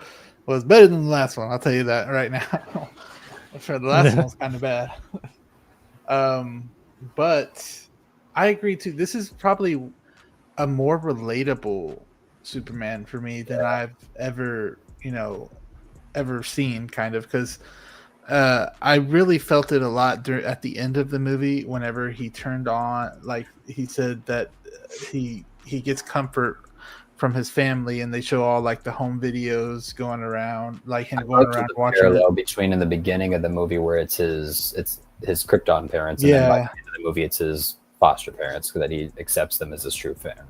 But the real reason why I feel that way is because, like, I have a lot of those videos kind of like that of my childhood, where like we would do Christmas and just like record different things. Like, I would actually record, and it's just all kind of good memories, and that's kind of what really made me see this Superman differently. I don't know if it's just that, but I like that part. It made it feel very wholesome, and I also like the love he has for his dog, or it's not his dog, but for Crypto. I love that, and I love like the way that he was laying down with Crypto whenever he was back on the bed is literally how me and Sophia would lay down all the time. So I love that. And yeah, I just like, it's really good. It's really fun. There wasn't really a dull moment in there where I was like, hurry up, let's get this over with. I know this is one of those faster paced movies where it doesn't miss a beat. And these days you kind of need that in a movie, because a lot of people are more in social media. Hurry up, let me get this done. Let me get instant gratification. Yeah, and so like it was kind of doing that while giving us some substance of what's going on whenever they were talking, like the government scenes where the government was talking about Superman and all that, and also with like that interview scene where Lois was interviewing him when it got serious, and seeing Superman go through all those emotions and everything, him screaming, like that he's upset, but he's kind of not upset at the same time. But he also has a lot of emotion in this movie, which I really like. They made him relatable. They made their relationship relatable and like honest, right? It wasn't this typical bullshit chemistry where it's like, oh, they never argue. They always see eye to eye on everything. Like, no, it's like they took two people whose morals maybe not all the way line up all the way, but they still love each other and they still want to I loved how they portrayed that, and I loved that it felt real and raw versus like, you know, we get Catwoman and Batman. They're just so freaky for each other, bro. Like there's no like, you know, like gray line. So it's cool to see like a raw relationship put on screen like that. And I before this movie even came out, I saw a lot of people saying, "Oh, they're really going for like that Raimi Spider-Man trilogy kind of thing," and I didn't know how they would do that, but now when I see it, dude, Superman's getting beat up, talk shit to the whole damn movie. Yep. Kind of like how Toby did. And then that one dude, I don't know, it was the leader of one of the countries, the old guy with the long hair. Oh, Bravia. Yeah, he kind of reminded me of the dude that says, "Where's my rent?" He reminded me of him a little bit. So that's kind of what like I kind of connected it a little bit, but that's kind of my brief summary. I just really liked it. It was really fun. I don't remember the last time I saw a movie twice in theaters. So yeah, I really liked it. We've had Endgame, right? But watching Superman, dude, like bro, Endgame was a drag. You had to go there for 3 hours, you know. That, but you had to see other movies. You had to. Wait! I've been sitting here just listening to you two. Are we shit talking Endgame? No, hold on. Was Endgame not a drag? Tell me Endgame was not a drag, please. Endgame is. Endgame was not a drag. It's not a drag, but you had to watch 20+ movies to get to that moment. Right, you had to do research. You had to like be a fan and get ready for that. Endgame was this was just felt like you got the day off work. You got some good ass food beforehand. You go to see a movie and you walk out and you're smiling and you feel This is a really unfair comparison. You're talking about one. We're just talking about the movie experience, not the movie itself. The movie experience. No, but it's a pretty unfair one because you're taking Endgame, which, as you explain, brings to conclusion 26 movies. Correct. Of course, it's going to be filled with a lot of content, and it could feel like a drag. Sure, this is when you watch it 3 times, it does. We've watched it multiple times over the years. On the first time, it doesn't. I mean, here's the thing. The only reason this is okay. I'll let you guys finish. The only reason Endgame was brought up is because you think of even No Way Home, right? Like, I'm thinking of just like the last time we like had so much endorphins popping off after leaving the auditorium, right? It doesn't happen that often, even with Thunderbolts like this summer. Like a few months ago, I walked out of Thunderbolts and I was like, yeah, it was good, but who gives a shit? Like I didn't feel like going seeing it twice like I did. Oh, and I'm like, I told my girlfriend, I was like, I don't feel like I ever need to rewatch Thunderbolts again versus other past MCU movies like Civil War, which I've seen like 10 times and it's still an enjoyable film. See, Civil War, I can watch that 20 times and I'm good. And Superman is one of those movies now where I think, to me, I told Brick this. I was saying that it is top 3 superhero movies of all time now. It goes The Batman, Superman, and Spider-Man 2. Those are the best comic book movies of all time. I know The Dark Knight is argued to be better than those 3. I don't care. Oh, yeah. Oh, Dark Knight.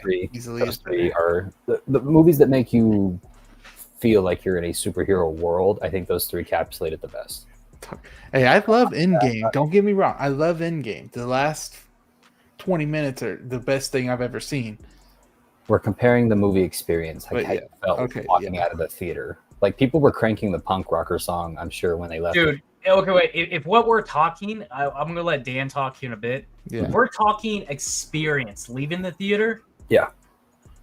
Endgame, 100%. Yeah, 100%. Yeah. Like, it's not even within the realm of a discussion for me that James Gunn's Superman even touches my Endgame experience at all. I think Endgame was probably the best experience I've ever had in a movie. Endgame was electricity in a theater, very similar to what I felt during The Force Awakens, where everyone cheered, clapped, laughed at the most appropriate times. Actually, I didn't get that in this one. People laughed a couple times with Crypto at those scenes, but there was nothing else. People didn't clap, whereas at the very end of Endgame, everyone clapped, stood up. It was such an amazing experience to have opening weekend that I don't think I may see again. I mean, to be fair, I would say my viewing experience is probably better than for some because our audience for Superman was there for it. Like they clapped at the scene where it's like that one shot where him and Crypto come up, he punches that dude and then he does a swirl and then does a laser thing. Like everybody was like clapping the entire scene. You could not hear the special effects.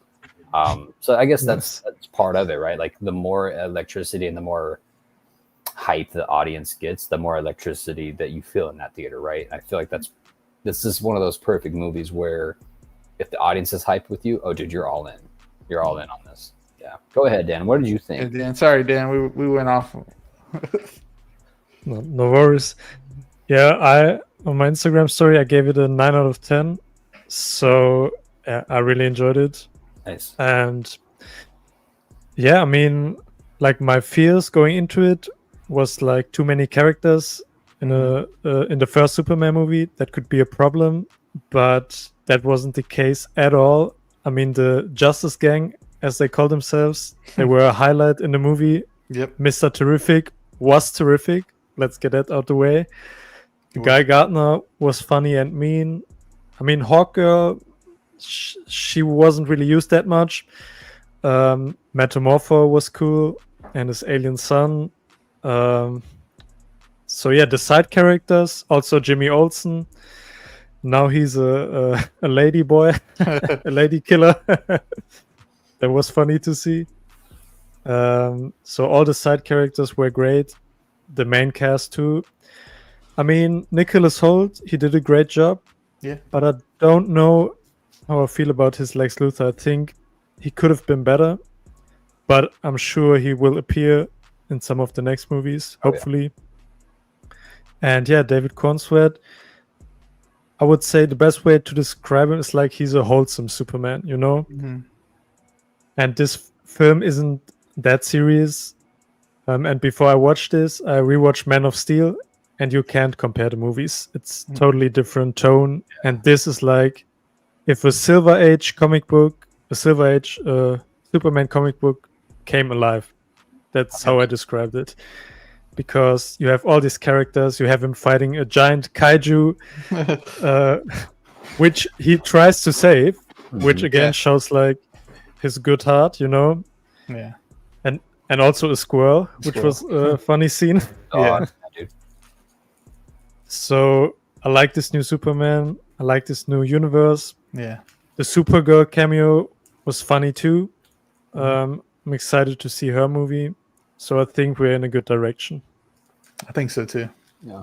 I feel like the Justice Gang is gonna be, they're gonna make something out of them, but I feel like it's gonna be rated R for some reason. So Guy Gardner will return in Lanterns, which is coming out after Supergirl next year. I believe that's the next show to come out, and that's going to be a full hard R rating. Oh, is it? Yeah, Peacemaker. You got Peacemaker next month. Peacemaker next month as well. Wait, is it season 2 Peacemaker next month? I did not know that. There's a whole ass trailer out, bro. What the hell? Is it really? Yeah, dude. What the I'm hell? I'm way off.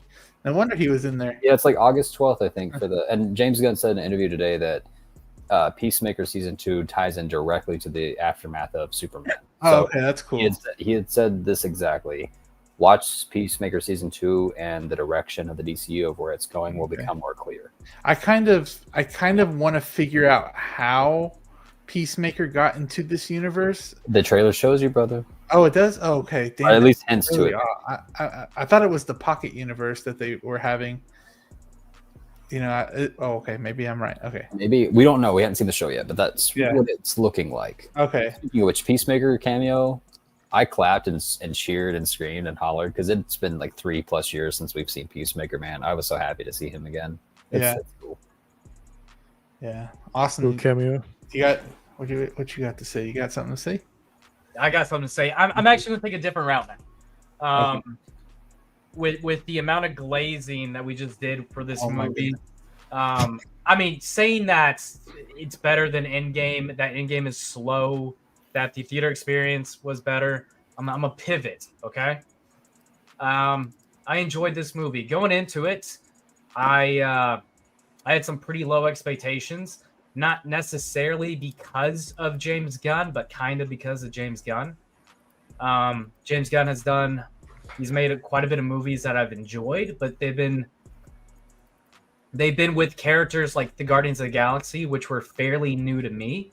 So whatever theme in whatever way he presented them to me, they were new. So I'm more amped to accept it as it is. He also wrote Dawn of the Dead, which I think is one of the coolest, best horror remakes of all time, which Zack Snyder. Zack Snyder directed it. So he's done a lot of good things. Humor is always one of those things where the first Guardians of the Galaxy balanced it quite a bit. I was just pretty fearful of how he's going to handle a Superman. And for the most part, he did pretty good. I left feeling extremely satisfied. I gave it a 7.5. There's a lot of issues I have with this, though, but there's also a lot of good things about this. I like the fact that we're starting with a veteran Superman. He's been doing this for 3 years. It establishes that pretty early on, and that kind of comes with one of the negatives that I had with this. A lot of exposition in this movie.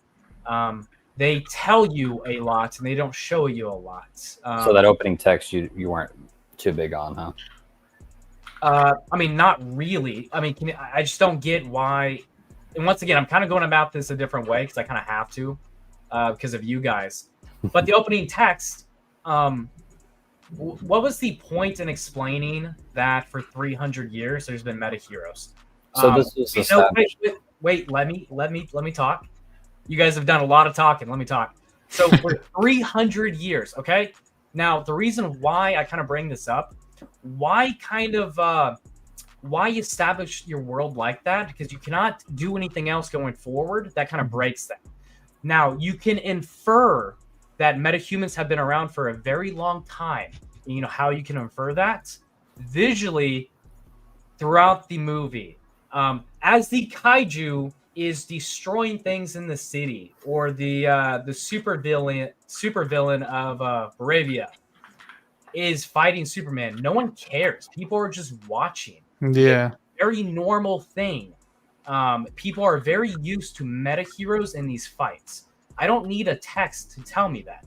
And the 300 years kind of really puts them in a position of they can't really go backwards from that, and they can't bring anything new without kind of messing that up, which isn't necessarily a bad thing, especially if they plan this out well. There's no point in doing that.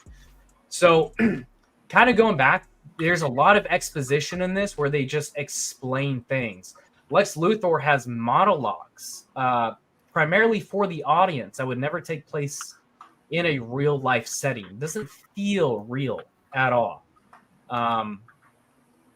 But also, one of the things I'm kind of battling with this is the fact that it feels like I'm watching an animated DC movie, which I am willing to accept all of that in an animated movie.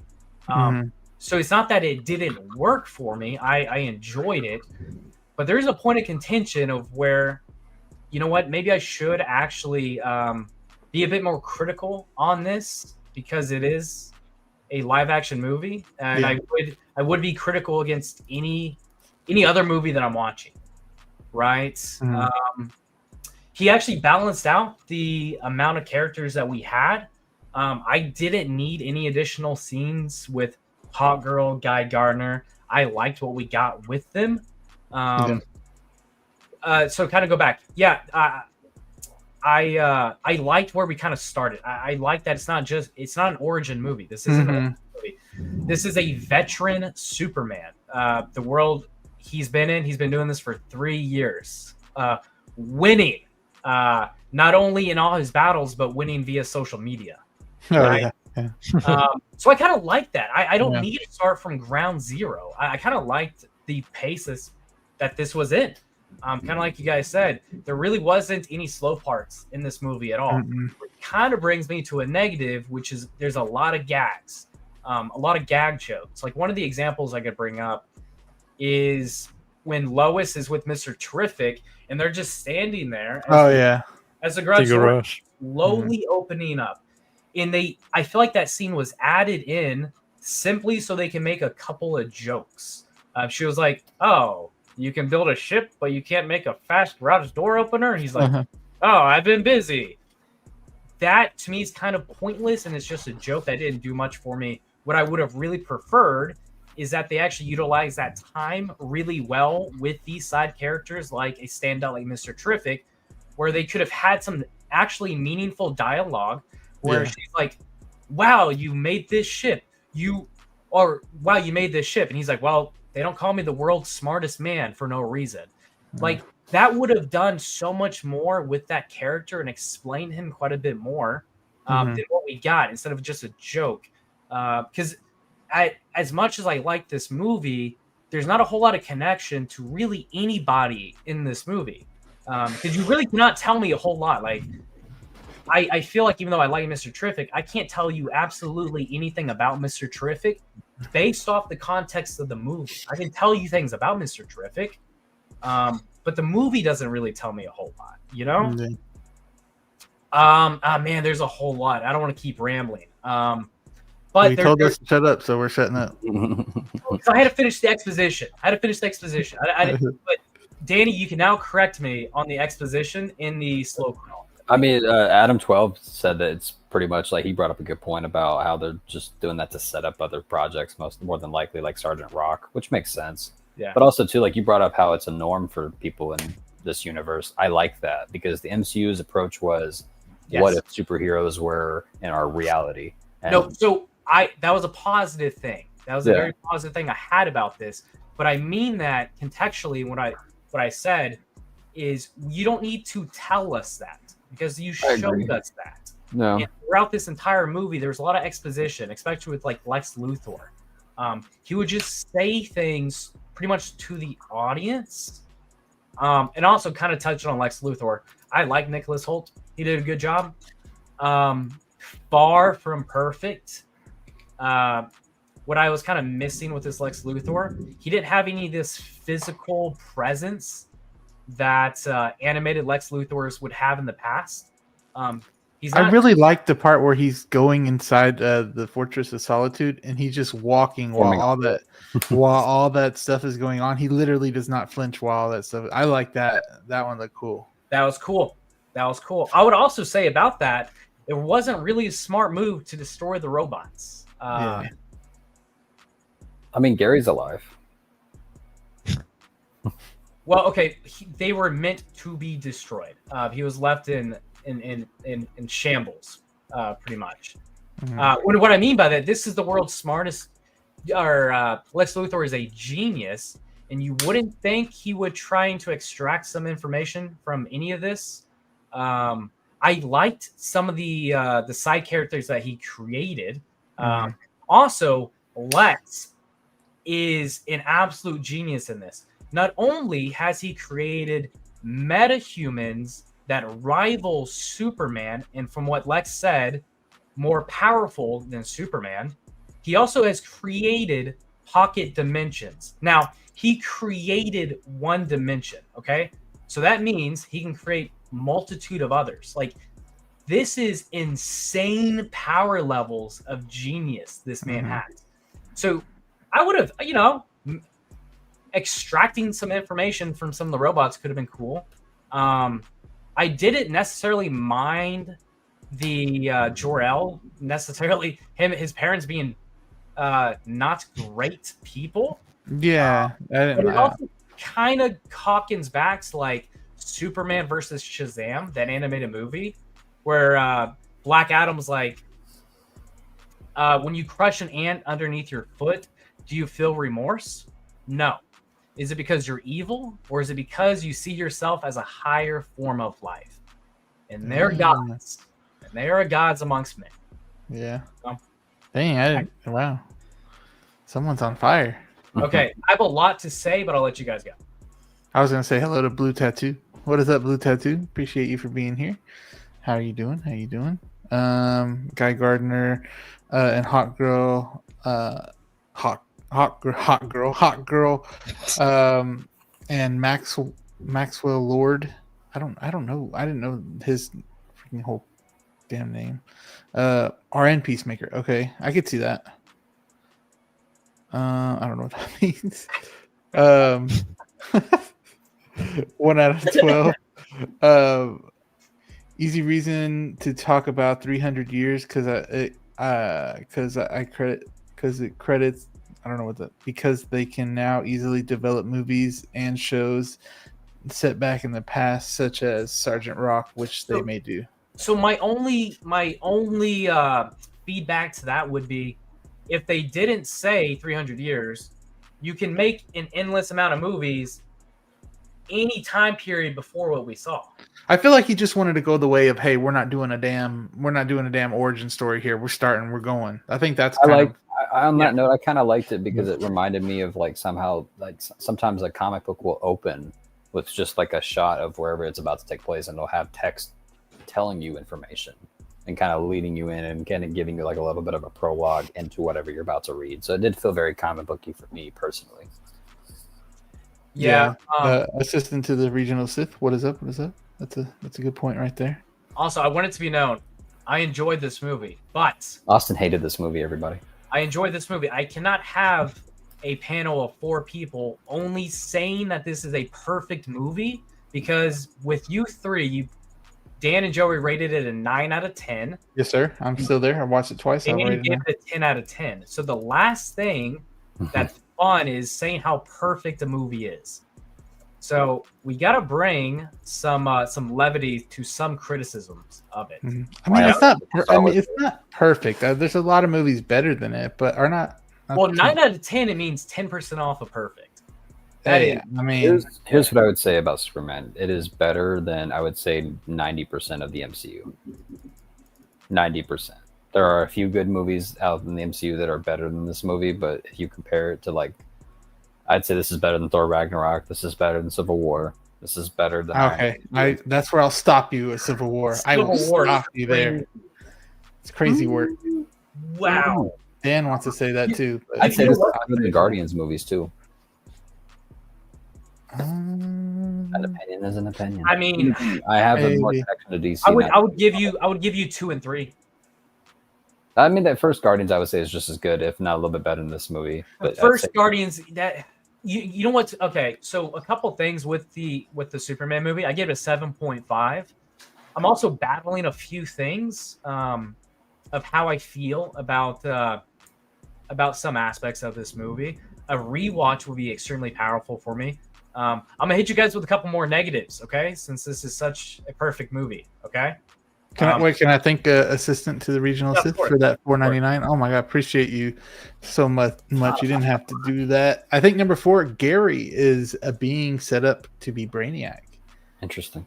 Oh, could be. Like maybe they took something out of his head or something like that. I don't know. I do think he'll be the big bad. Because he had that thing on his head, right? He had the I think Brainiac will be a probably pretty good choice for the first big bad of the DCU. Mm-hmm. But thank you, assistant. Appreciate you for being here. You've been here a few weeks already in a row. Thank you so much. Let me put this up for you before Austin gets to his take. It's not about money. It's about sending a message. Appreciate it as always. But Austin, continue. Okay. What are you gonna say? So I don't know how to kind of go about this, but there's a lot I want to talk about, but I also don't want to take away some of the positive stuff. So you guys hit me with a couple positives. Okay. And let's talk through that. Mm-hmm. You want me to go to the positives right now? Just hit me with a couple positives. I'll give you some pushback. Okay. Some of my things. Okay. The fight scenes along the way that the camera was shot, like holy hell! Like the way he was fighting that kaiju. Wow. What about this Superman actually saves people? Yep. I think one of the points of conversation about Man of Steel was the fact, even though I'm happy to defend it, but I don't want to spend our time talking about that. This Superman saved people. We saw it a multitude of times. The little girl, the dog, the squirrel, lady. They really made it a point to drive home that this Superman, even though he gets beat up, even though he gets hit and gets quote unquote beaten up, he keeps going out of his way to save people. Which that resonated with a lot of people. How'd you guys feel about that? I like that this Superman doesn't feel OP. That's what I like. He is OP. I liked that they didn't make that the point. Zack Snyder was obsessed with making him like a Jesus-like God figure, which fucking annoyed me because he is a god. Yeah, but quit treating Superman like he's Jesus. He's just like the part of the charm of Superman is that he's literally just like us. He's truly a human being at heart. Like while he may have the abilities to you talk about earlier, like seeing yourself as a higher being. Superman doesn't see himself as a higher being. He doesn't view himself as a god. He views himself. Wait. I didn't say he did. For sure, Jor-El and his wife did. Yeah. He even stated, do what you want. The humans on Earth are weak-minded and simple. They were like Viltrumites, yeah. Take as many wives as you can and plant your seed. If you have any pushback, essentially kill them all. Yeah. That is absolutely thinking of yourself as a god amongst ants. Yeah, it's very Viltrumite. But do you think, because that's what I also wanted to ask, that because in the movie they say the second part of the message was lost, and then Lex Luthor and his team, they recreated, but couldn't they have manipulated it? I know Mr. Terrific said that the translation is valid, but... See, that's the thing, though, Dan, is that James Gunn's want you to feel like that. You, as an audience member, are feeling the exact same way that Superman and the people of Metropolis are feeling about that. And the beauty of it is, no, that message is real. That's the whole beauty of the end. Because they said they went through with language experts as well. Even when Mr. Terrific confirms it, you know it's true. But the beauty of it is the ending, right? When he's looking up at all this footage of his family and his parents, like growing up, like that's him accepting, like, you know what? Fuck that message. Like the real message is what the scene we get where he's eating cereal and sitting with Pa Kent. That's the real message that will soothe him going forward versus the Kryptonian message. So Dan, that's actually I love that ending. That's actually one of my points of criticisms in this movie.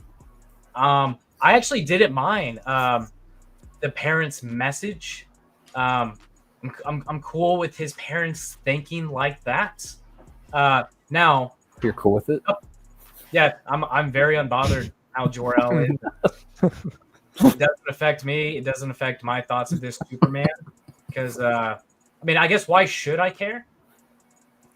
I mean, dude, comic books have been around for so long that there's so many different interpretations. Like people that are getting upset about it, I'm like, dude, every single version of Jor-El has been a good guy so far. So I kind of like this. It gave it like I just said, a Viltrumite kind of aspect to it. Yeah.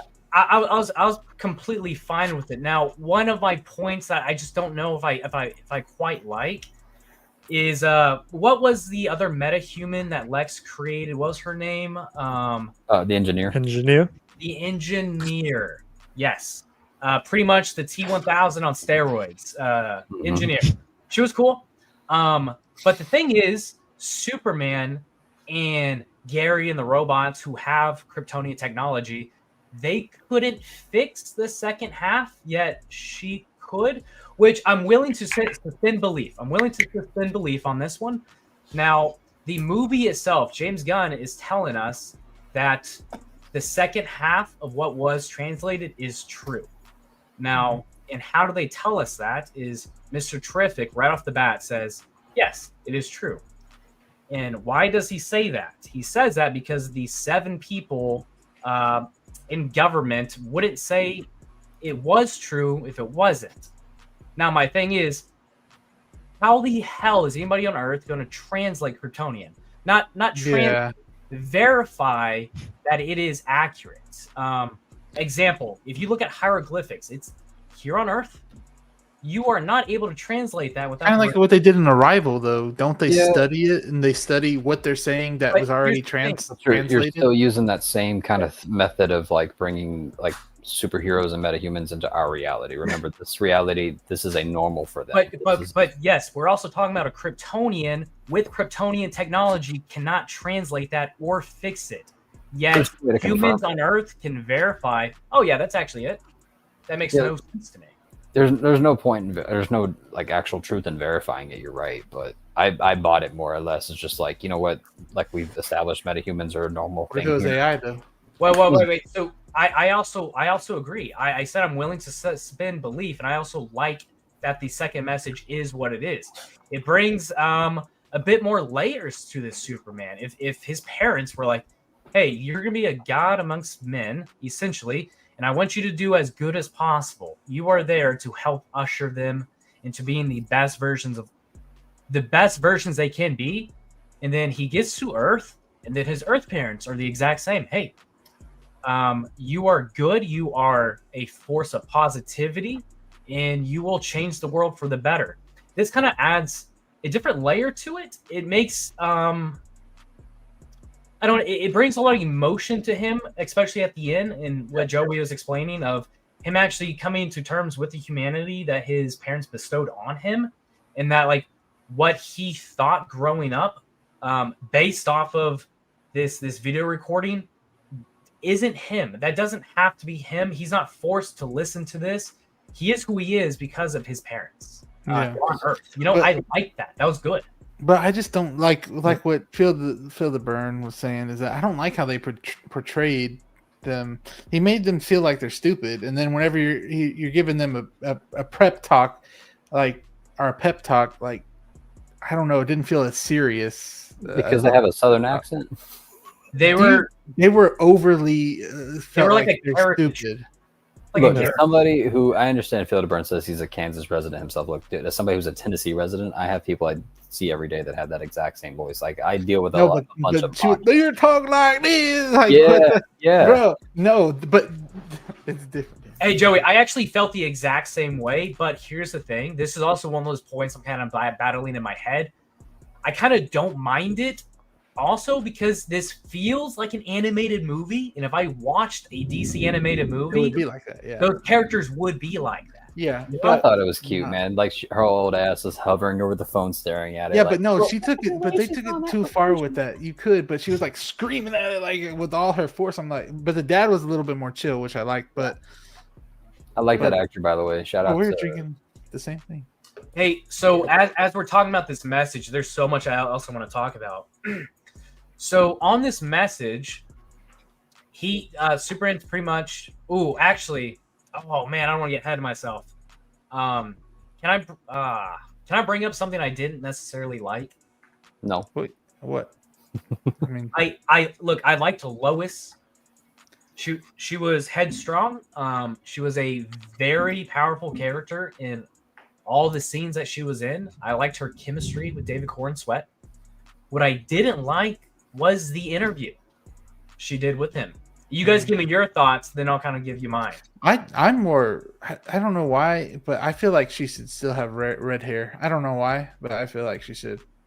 Why? I don't know why that bothered me, but it did. Because of Snyder's version? Well, I mean, doesn't she always have red hair? No. I guess probably because of Snyder's. Yeah. Yeah. I feel like Mary Jane, bro. Yeah. Probably getting the conversation. Yeah, I mean, me and my lady were talking about that. It bothered her because she felt like she had like attacked him and kind of like used her advantage as a journalist, like, kind of against him. Which, I mean, it didn't really bother me. It more or less, like, Lois Lane as a character is always a reporter first, right? Like, she's always trying to get the good scoop and trying to get like stories and trying to get her points across. So, I mean, I think it was a good clash because her being a journalist just trying to see points A, B, and C, while you got Superman, her boyfriend, who's just like, dude, I was just out there trying to be a good person. Like, I don't think of it politically. I don't think of it like, oh, was I doing something I shouldn't have been doing? Like, I was just trying to help people from dying. And I thought it was a powerful scene. And he doesn't get mad when she tells him to leave. He doesn't get mad. He just says, okay. And it showed like how level-headed this Superman is. For some reason, I always thought that Lois Lane had red hair. I don't know why. That's like a freaking crazy. But now I'm looking at it. Yeah, like, bro. It's always been black hair.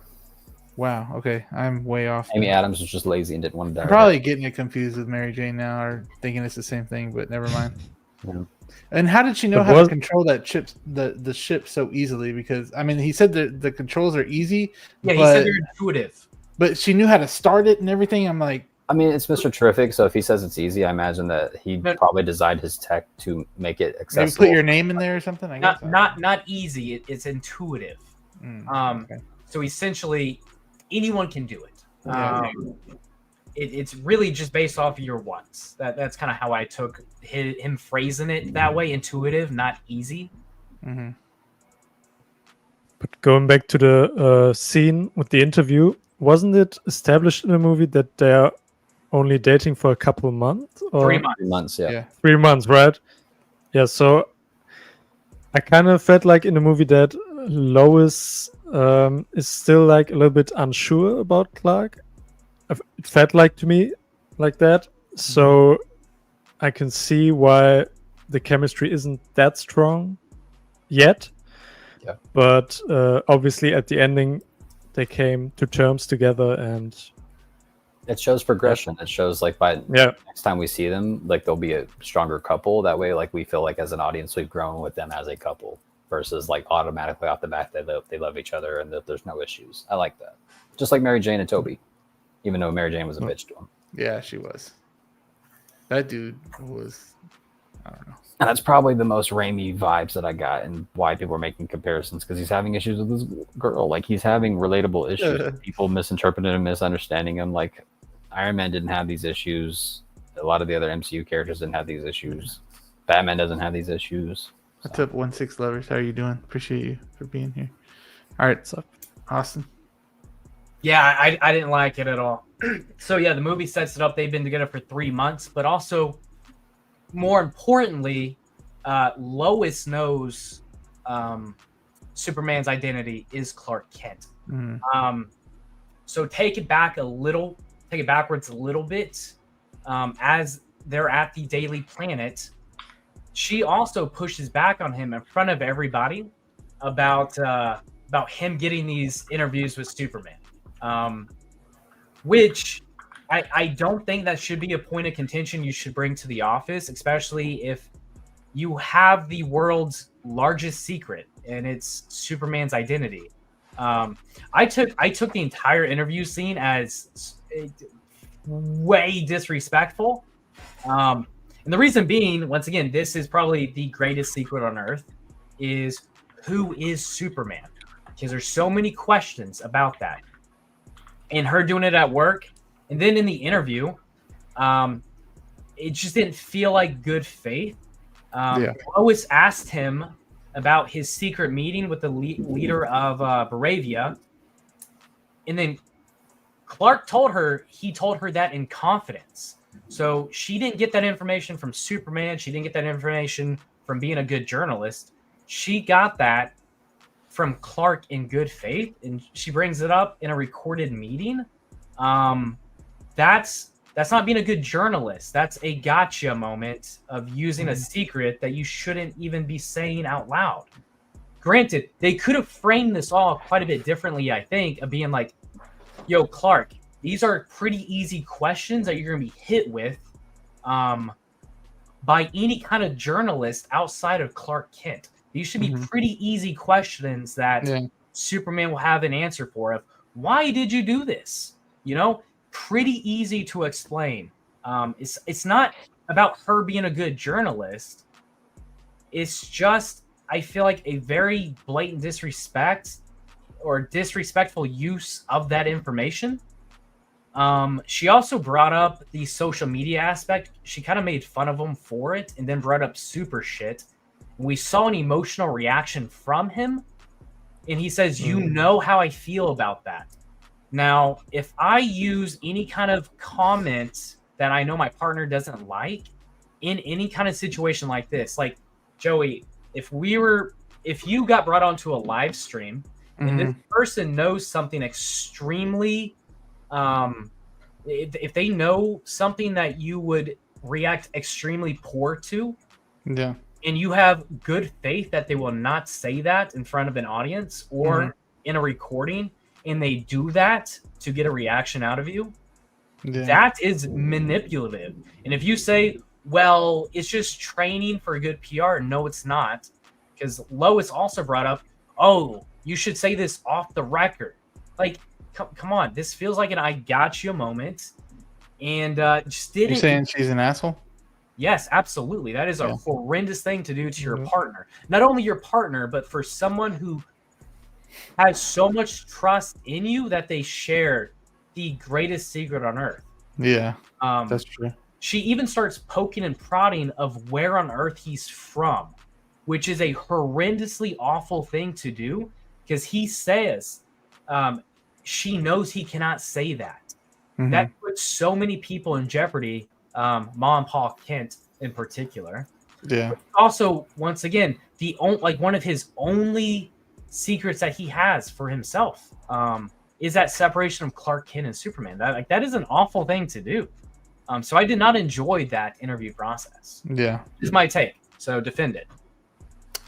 I can agree with it. Yeah, you go, Dan.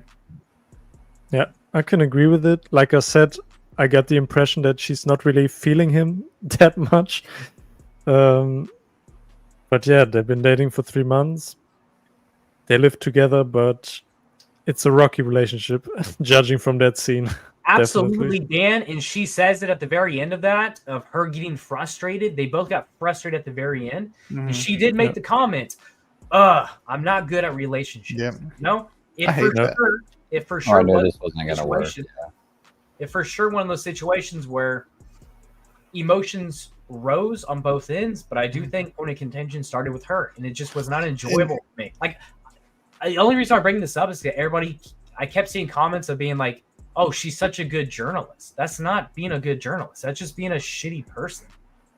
Well, the thing too is that it seems like she wanted him to come back after he was like, okay, and he left like without even anything, and she turned back and be like, what the fuck? He actually left? Did y'all see that part where she like looked back?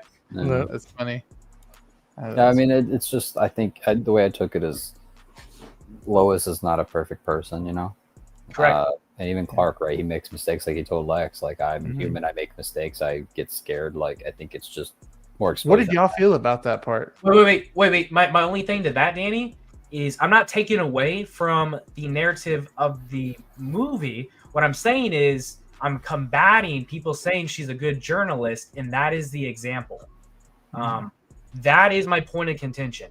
It's not deflecting from the movie. What I think the movie sets up is exactly what Dan mentioned. They've been together for 3 months. This is a new experience, as explained. Emotions rose. They got upset, and yet throughout the entire movie, she kept putting herself in harm's way for him. Then they came together at the end. I completely get that, and I like that. My only combat is the good journalist and using that as an example. I don't think that's an example of being a good journalist. I saw Mike. Mike said he's listening in bed. Appreciate you, Mike, for the $2. I need to come up with another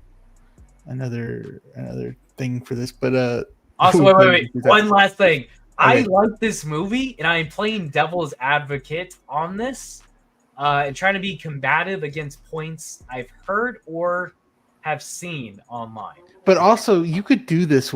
You could do those nitpicks with every other movie, though, and give those movies. Like, you can give Dark Knight a 7.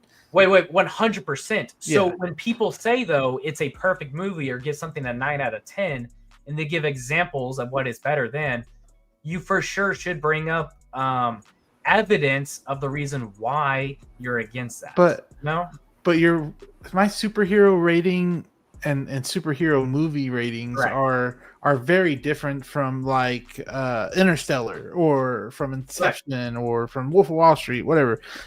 I feel like it's like probably like 2 levels above it, like 2 points above like what I'm actually rating it, because it's a superhero movie. You know, you're not going to give those the same ratings at all.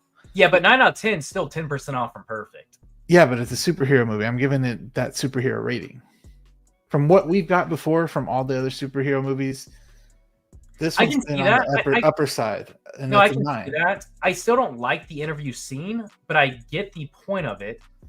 What I don't like is that's the example of good journalism. That's the point I'm combating. You know, want to see good journalism, you'll see Nightcrawler. That's some good journalism right there. That is a damn good movie. Also, one last thing too, and now I'll shut up. I didn't like the scene with Lex Luthor at the end, where Crypto treated him like the Hulk with Loki. Yeah, I liked it. I liked that. So here's kind of my thought. It was funny. My audience liked it. They really enjoyed it. Now, I think what I didn't necessarily like is the villain can and should lose, yes. But what I don't think should happen is that the audience thinks the villain is a joke. Because then the fear factor, the menace goes down. And the example I thought of and we'll use are stormtroopers. General people and fans, stormtroopers are not scary. They're a joke. They're a meme. Stormtroopers miss. So if you see stormtroopers shooting at people, there's no fear of anyone in danger because it's already assumed it's going to miss. So I kind of didn't like my Lex Luthor, at least what I have envisioned as Lex Luthor. And I'm okay with accepting what they give me on screen. I just don't like him being the joke, you know? That was the only thing I didn't necessarily like about him. Mm-hmm. Or one of the scenes I didn't like him being in. Yeah. I think that we are really thinking about like Man of Steel here, though. We're kind of comparing it, but... Wait, how am I comparing it to Man of Steel? Not comparing it, but literally compared it to Star Wars. Yes, but what I'm saying is like a lot of people say they like that gritty feeling of Superman. We're used to that gritty feeling. I just don't want my villain to be a joke. I just don't want my villain to be a joke. I don't want the villain. I don't want the audience to just laugh at a villain. But they're laughing because he's getting fucked up. That's why. Yes. Yes. So next time he literally just murked some dude in front of Superman with a gun. Next time I see him, it's not scary. This dude played Russian roulette in front of Superman while he had kryptonite all on Superman and murdered a dude that helped Superman. Yes, that exact same notion, Austin, where you don't take him as serious, that's exactly how he feels. He feels that no one's he's going to take him serious after this movie. So I feel like the next time we do see Lex Luthor is going to be more of like the hate's going to just double, and he's going to be more of a prominent threat. Yes, but that's not because people do not take him seriously. That's because Superman foiled his plans. He's jealous of Superman, and he wants the world to dislike him. So it's shown and said in the movie that the world receives him very well, and he's a very popular online presence. The super shit is from Lex Luthor. Mm-hmm. All of that negativity is from Lex Luthor. Lex Luthor is jealous of him. I like Lex Luthor being the villain that when he steps on screen, I'm like, oh man, he is going to blow that guy's brains out. Him being a ragdoll like Loki at the end of the I can see what you mean though. I want that presence of... That feels like a gag. It just feels silly. I want that presence of Bane. Whenever I feel Bane's presence, I want that presence with Lex. Yeah. So, I mean, Gio, you were right. The movie canon. Stormtroopers in Andor, not a joke. And look how much better that was well received. They were not a joke. They were a presence. They were a force. They were scary for the people in the movie, but you also felt it when watching it. And it made Andor, it made those scenes, it made those episodes extremely appealing to people. You know? You have to go look at some of those scenes. I don't want to go watch the whole show, but I want to see that now. Yeah. That sounds cool. Either way, it definitely got messy, but he does need to know how to answer a lot of the questions she was asking him if he is going to put himself in that position. Yeah. I wish it kind of framed it quite a bit like that, but then also, this is a veteran Superman. These are extremely easy. Is 3 years veteran, though? It's not. 3 years is, I would say, a veteran. Absolutely. I mean, the Batman was a rookie. 2 years in. 2 years in. Yeah. So I think... So is a year difference that makes you a veteran? I would absolutely say that. Yeah. No, 3 years? So. Yes. Bro, he lives like thousands of years. I'd say veteran is like 10 years status or 5 years, 6 years status. Well, expert, a subject matter expert is technically 10,000, 10,080 hours to be an expert. He's been doing this for 3 years, yes. How long does he live? I can't tell you that. In the context of this movie, we do not know. I don't know. I wouldn't consider him veteran considering it said in the opening text that he just got his ass beat for the first time. Like, he's just now experiencing losing a fight doesn't determine if you're a veteran or not. What I'm saying is this is a experienced Superman. As stated in this, he is an experienced Superman. I would say a veteran, absolutely. He's had experience as Superman, yes, but he hasn't had the experience of getting his ass kicked and losing. I've never said otherwise. I don't think that changes anything for me. Potentially even for billions of years. Wait. Him losing a fight doesn't mean anything in regards to him answering PR questions. This is a Superman, as explained, who's really well received and takes his online presence seriously. Yeah, we were talking about. I was talking about his veteran. Yes, his veteran status. He's not a veteran. Absolutely. These are very easy layup questions you're being asked. Why did you do this? He's been doing this for 3 years. You can answer a question. Danny, I've been in my role at work for less than 3 years. If you ask me super simple questions of, hey, why did you do this? It's extremely easy to answer, especially, granted, this is quite a bit harder and more complex, but this is not the first time he's answered questions like this. It cannot be the first time he's answered questions of going to another country and stopping a bad guy. You know? He's ashamed of what he did whenever he says it out loud. That's the thing. Huh? He's ashamed of what he did when he says it out loud. He was like, oh, I put him against the cactus and they were only like this big of pricks or whatever they are. Wait, Superman wasn't ashamed of that. I said I feel like he is whenever he says it out loud because he's like, oh, it wasn't that bad. I just put him against the cactus. Well, because she brings up the point of, because he said, if you do it again, we're going to have a more serious conversation. And then she retorts, what does that mean exactly? Mm-hmm. You know? Like, he led himself into that, which was just the way he answered all this. And granted, we see this through an escalation of, like, their emotions of going through it. It was just sloppy on his end, too. You know? Mm-hmm. These are pretty easy questions I feel like he should have answers for. Yeah. Like, why did you do that? But he's not a veteran, though. I don't know. You guys haven't given me one reason of why he's not. I'm literally telling you. Wait. No. Superman can live to 1,000,000 years old. But that doesn't. 3 years is. I didn't view it as more like a year thing of how long he lives. Okay, based off of what you both just said, let me start with Joey first. Joey, you said he lives for 1,000,000 years. I think he can live. Wait. He can live for 1,000,000 years, so 3 years cannot be a veteran. So in that same argument, 1,000 years will not make him a veteran. 1,000 years will not make him. Nope. Okay, so he can never be a veteran. So what I should have said, he could probably be a veteran at like 30, 40,000, maybe. 50. Okay, those are just arbitrary numbers. Now, go back to Danny. Danny said he cannot be a veteran because he just took his first loss. That makes no sense to me. He cannot be a veteran. That's only because he hasn't gotten his ass beat before, to me. Okay, so if you frame it of like, look. I'd frame it of like how many villains he's faced before. No, we don't know that, though. Because he's only 3 years in. He could Joey, he could have faced 5 villains a day for those 3 years. You have no idea. Well, because we don't know the backstory. We need to know the backstory. Exactly. So that argument makes no sense. But he's not. 3 years is all you need to know. I would say this is a veteran Superman. Okay, actually, a better word I should say is an experienced Superman. There you go. Because when you say veteran, I think of like. I'm thinking like yeah. Iron Man is not a veteran until Civil War to me, or a first Avengers movie. But you guys aren't giving me anything to go off of other than you feel that way. I feel that way based on how many villains you face, right? Like the reason I brought up the loss of battle. How many villains do you have to face to become a veteran?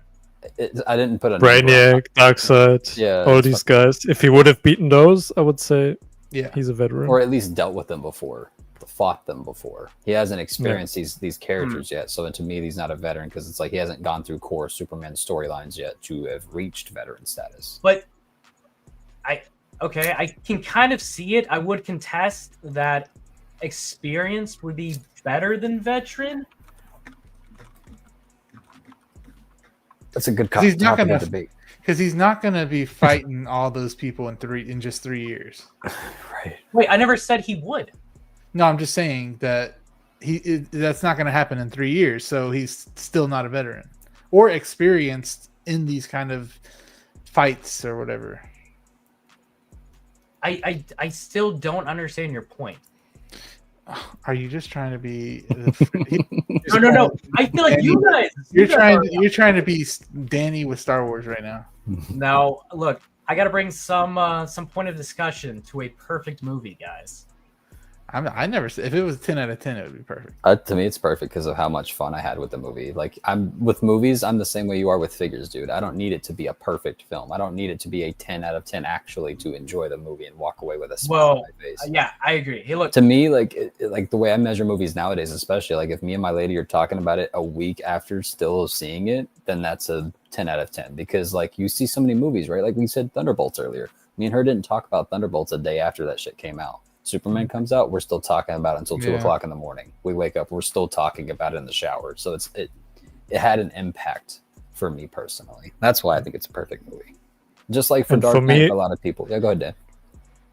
Yeah, I was just about to say, for me, it's also rewatchability because I'm gonna see this movie again probably this weekend, and I think because so much is happening, there are so many characters, it's fast paced, you have a lot of rewatchability. And my only gripe with the movie, like I said earlier, Lex Luthor, if he would have been better, then maybe I would have given this a 10. What would you have needed from him? I mean, he had that one scene with the revolver where he was totally menacing and evil, but then after that, it kind of dropped. He didn't keep that energy, you know. I'm sorry, the 1A scene though. Come on, Dan. Which one? The 1A. 1A. But all he's doing is just saying something so something else can beat somebody else. It's his speech. He's talking about how he's like, the universe has like blessed me with wanting to destroy you or whatever he said. Like he was explaining like his hatred. He just says 1A. Like it was that like level of intensity. I loved how petty he was. But then at the end, you have that crypto scene, which Austin mentioned, and I didn't like that too. I don't like the crypto scene. I think it undermines their conversation between their dynamics and their morals, right? With Clark and Lex of explaining like, hey, this is the difference between me and you, but we're still human. And then they kind of ruin that scene with Crypto coming in and Hulk smashing Loki. I mean, Crypto smashing Lex. Yeah. Crypto smashing. Dude, my audience loved Crypto. Yeah. I loved Crypto too. I'm a big dog guy, so that's why. It's a James Gunn production. Any animal character in a James Gunn movie is going to steal the show. Yeah. King Shark, Rocket Raccoon. Bro, I can't even watch the third film, so yeah. Yeah, I mean, there's a heavy toll.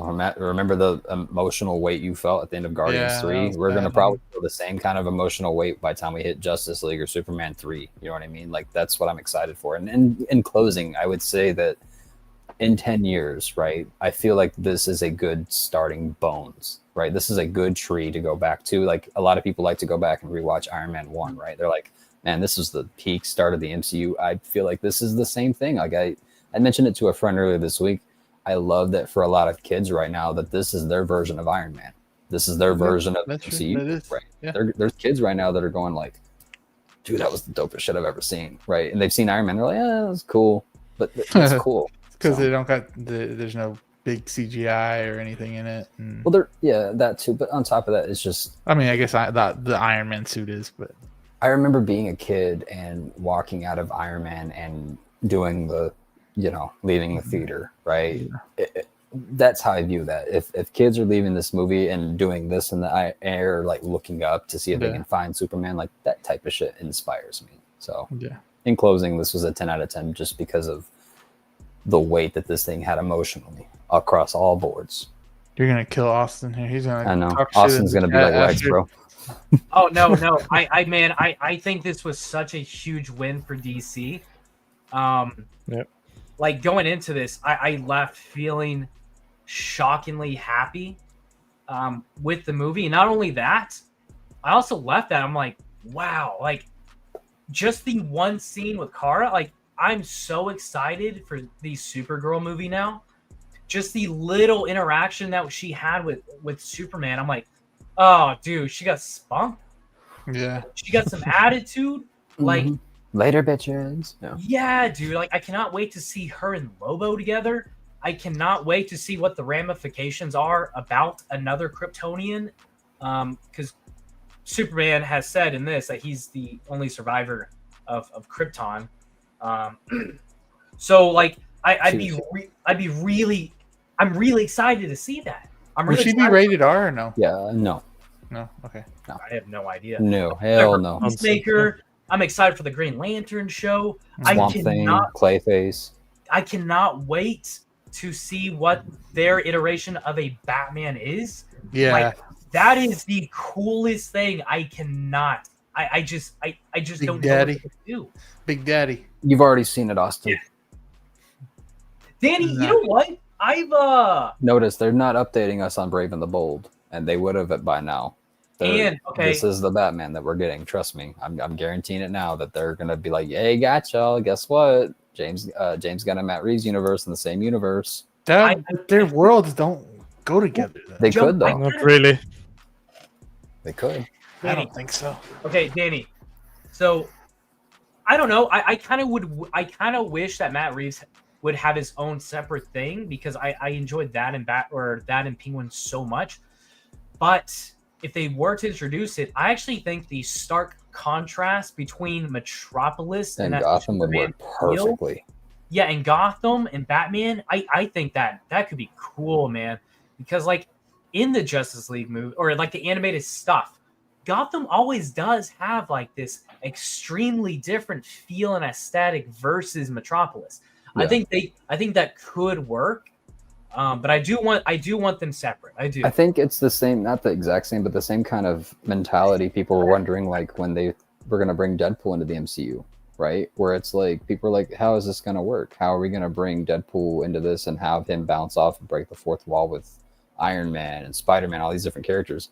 And they made it work so far. They're making it work, and audiences are accepting that. I feel like Deadpool is one of the best trilogies. Yeah, I mean, Austin's right on the money. If there's a way to do it, if you use it sparingly, like if Robert Pattinson's Batman shows up in a Justice League movie or the Superman sequel or whatever, do it to an extent where you're referencing things going on in the Matt Reeves universe and then loosely mention things, kind of like Daredevil did with the Netflix show with the Batman universe. That way you're not making it overly campy. You're not making it overly like too kid-friendly and too family-friendly, because I advocate that the Matt Reeves universe is very much an adult Batman-driven series. Like, it's not for kids. It's very much for the adult Batman fans, which I appreciate.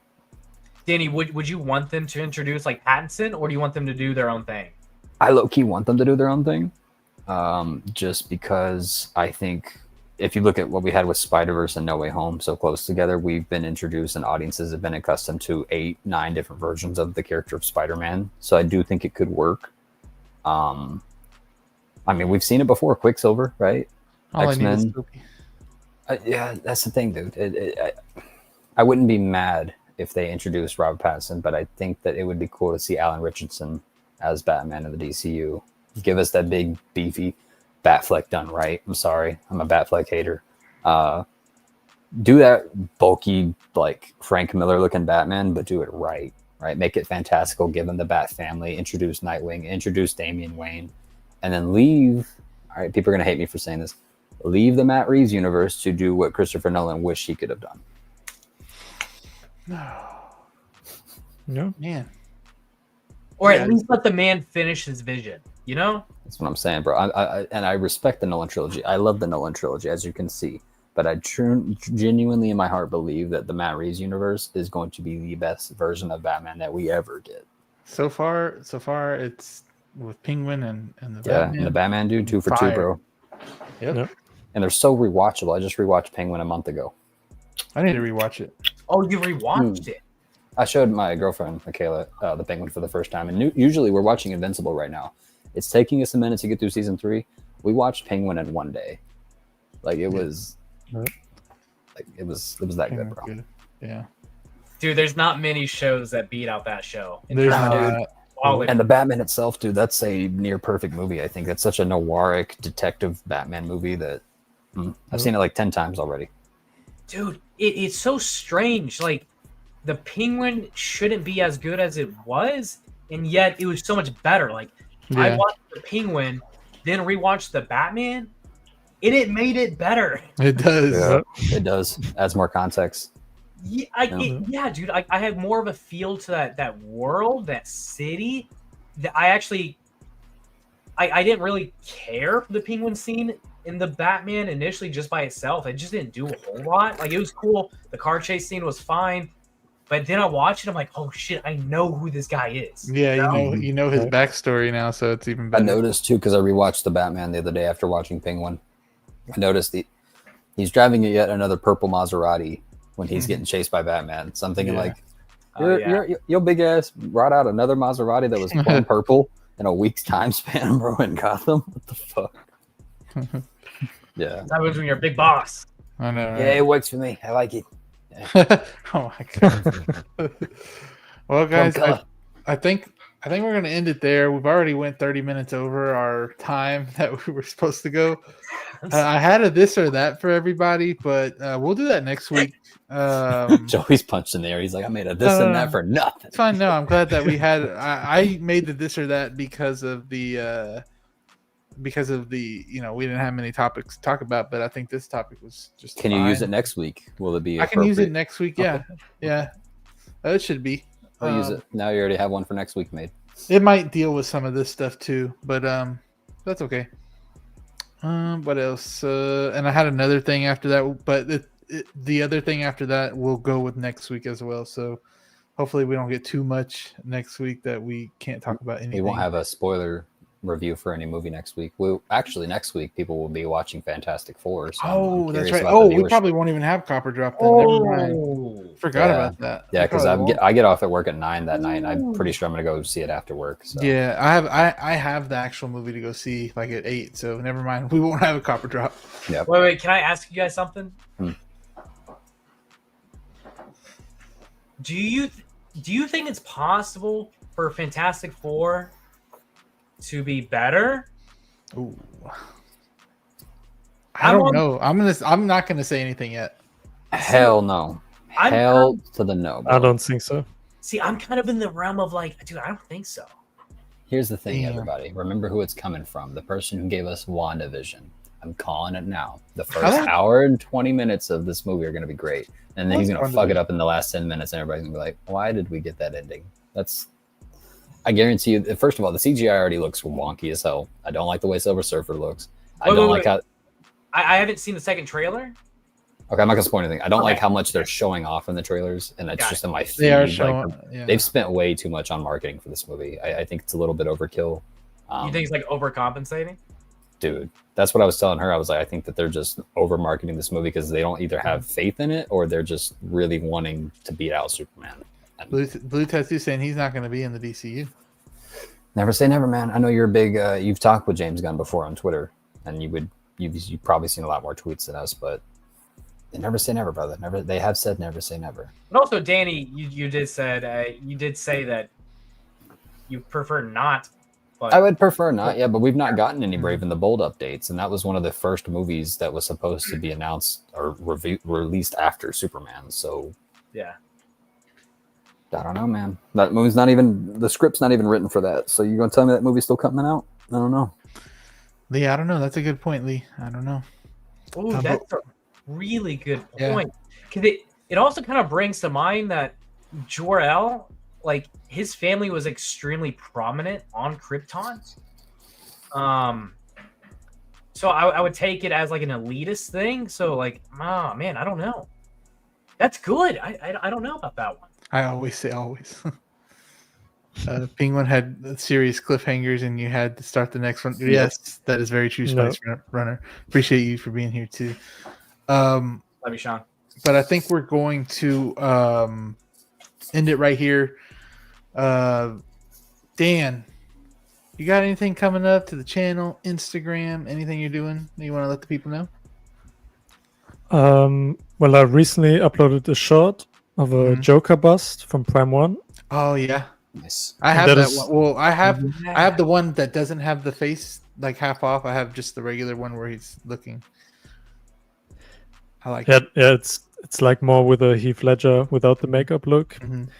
And yeah, that shot is doing pretty good. And then I uploaded like 2 weeks ago a collection tour of my Star Wars module cases. So if you're curious what my collection looks like, you can check that out. I'll go give the video a like, sir. Even through my Star Wars hatred. Yeah. Is that it? That's it so far. Okay, check out Dan. I'll put I didn't get a chance to put your Danny's link in down at the bottom, but I will after the show. So after, if you're watching, I'm sorry, I copy and paste the same crap over and over again, so I didn't do it. But I will do that. But Danny, is there anything? You're back to Danny Spotchka on YouTube, it looks like. I did that for all the OGs who've been around since the beginning. Yeah. You know, I'm just, because I know a lot of people miss that name, so I threw it back because I got tired of showing up in streams and people being like, "Oh, look who it is, formerly known as Danny Spotchka." So I'm like, you know what, fuck it. Been talking with Austin a lot lately. I do have a new video series coming up. I'm going to be start doing more YouTube content again. As you can see, I'm lying. No, I'm not lying. I'm not lying. I'm cheating. We had a long conversation about this, and I'm so happy. I was going to call you out if you did not say anything. Yeah. And then I was supposed to have Artist and fucking Joker show up today. Actually, it'll probably be tomorrow. It better fucking be tomorrow. Shit time in. Oh my god! It was supposed to be right here. We're having to readjust these shelves so it'll fit. Yeah. You know who that is, Dan? Manu Ginobili. Do you know who Manu Ginobili is? Basketball player? Yeah. Yeah. Oh, you look like him a little bit. I'm not gonna lie. It's like watching a human being. I just Googled it and I see it. I kind of see it. Oh yeah. It's crazy. Yeah. Maybe the nose. Yeah, I've got Artist and Joker coming in. I'm gonna probably do a TikTok on that, and then it might pop off, Danny. Copy drop on Thursdays, as always. Except for next week, because it's Fantastic Four. And then after that, y'all, I'm going to be kind of sad. We don't have any other big blockbusters to look forward to. We got ACGHK, though. We got what? Yeah. ACGHK. What is that? Okay. You're excommunicated from this. Quit using acronyms. Fire. That's cool. I love that one. I have the whole statue. Love it. That's nice. Yeah, Austin. Yeah, 2 points. One, we do have some movies coming out. We have the re-release of Spider-Man 3 to theaters. Huh? Spider-Man 2, right? All three of them. Oh, all three of them? Oh, okay. Oh, it's all three of them. Yeah, but 2 has an extended cut. I don't know if it's been seen before in 4K. Okay. And then Mortal Kombat 2 in October. Yeah. I'm actually excited about that. I guess The Running Man. yes. Yep. And Welcome to Derry. I can't wait for that one. October. Oh, good point. I forgot about that one. Yeah. Oh, Peacemaker. Yeah. August. Yeah. We have some things to sustain us, you know? I mean, nothing like the month of July. No, dude. I mean, this was the summer of Superman, and it's kind of sad that it's coming to an end soon. I don't know. You know what's funny and a little sad? Jurassic Park came, and it just. I give a fuck. Bro, I saw it. Fuck that movie, man. I knew that movie was gonna be fast, dude. They rushed that shit way too quick. I will say, I don't think any of us argued it was gonna be good, but it would earn money. Yep, because people like dinosaurs. Look, man, it's a dinosaur on the screen. I like dinosaurs. That was. I like that though. That was me, and that still is me right now. That is still me right now. Did you see the movie though? Did you watch the movie? No.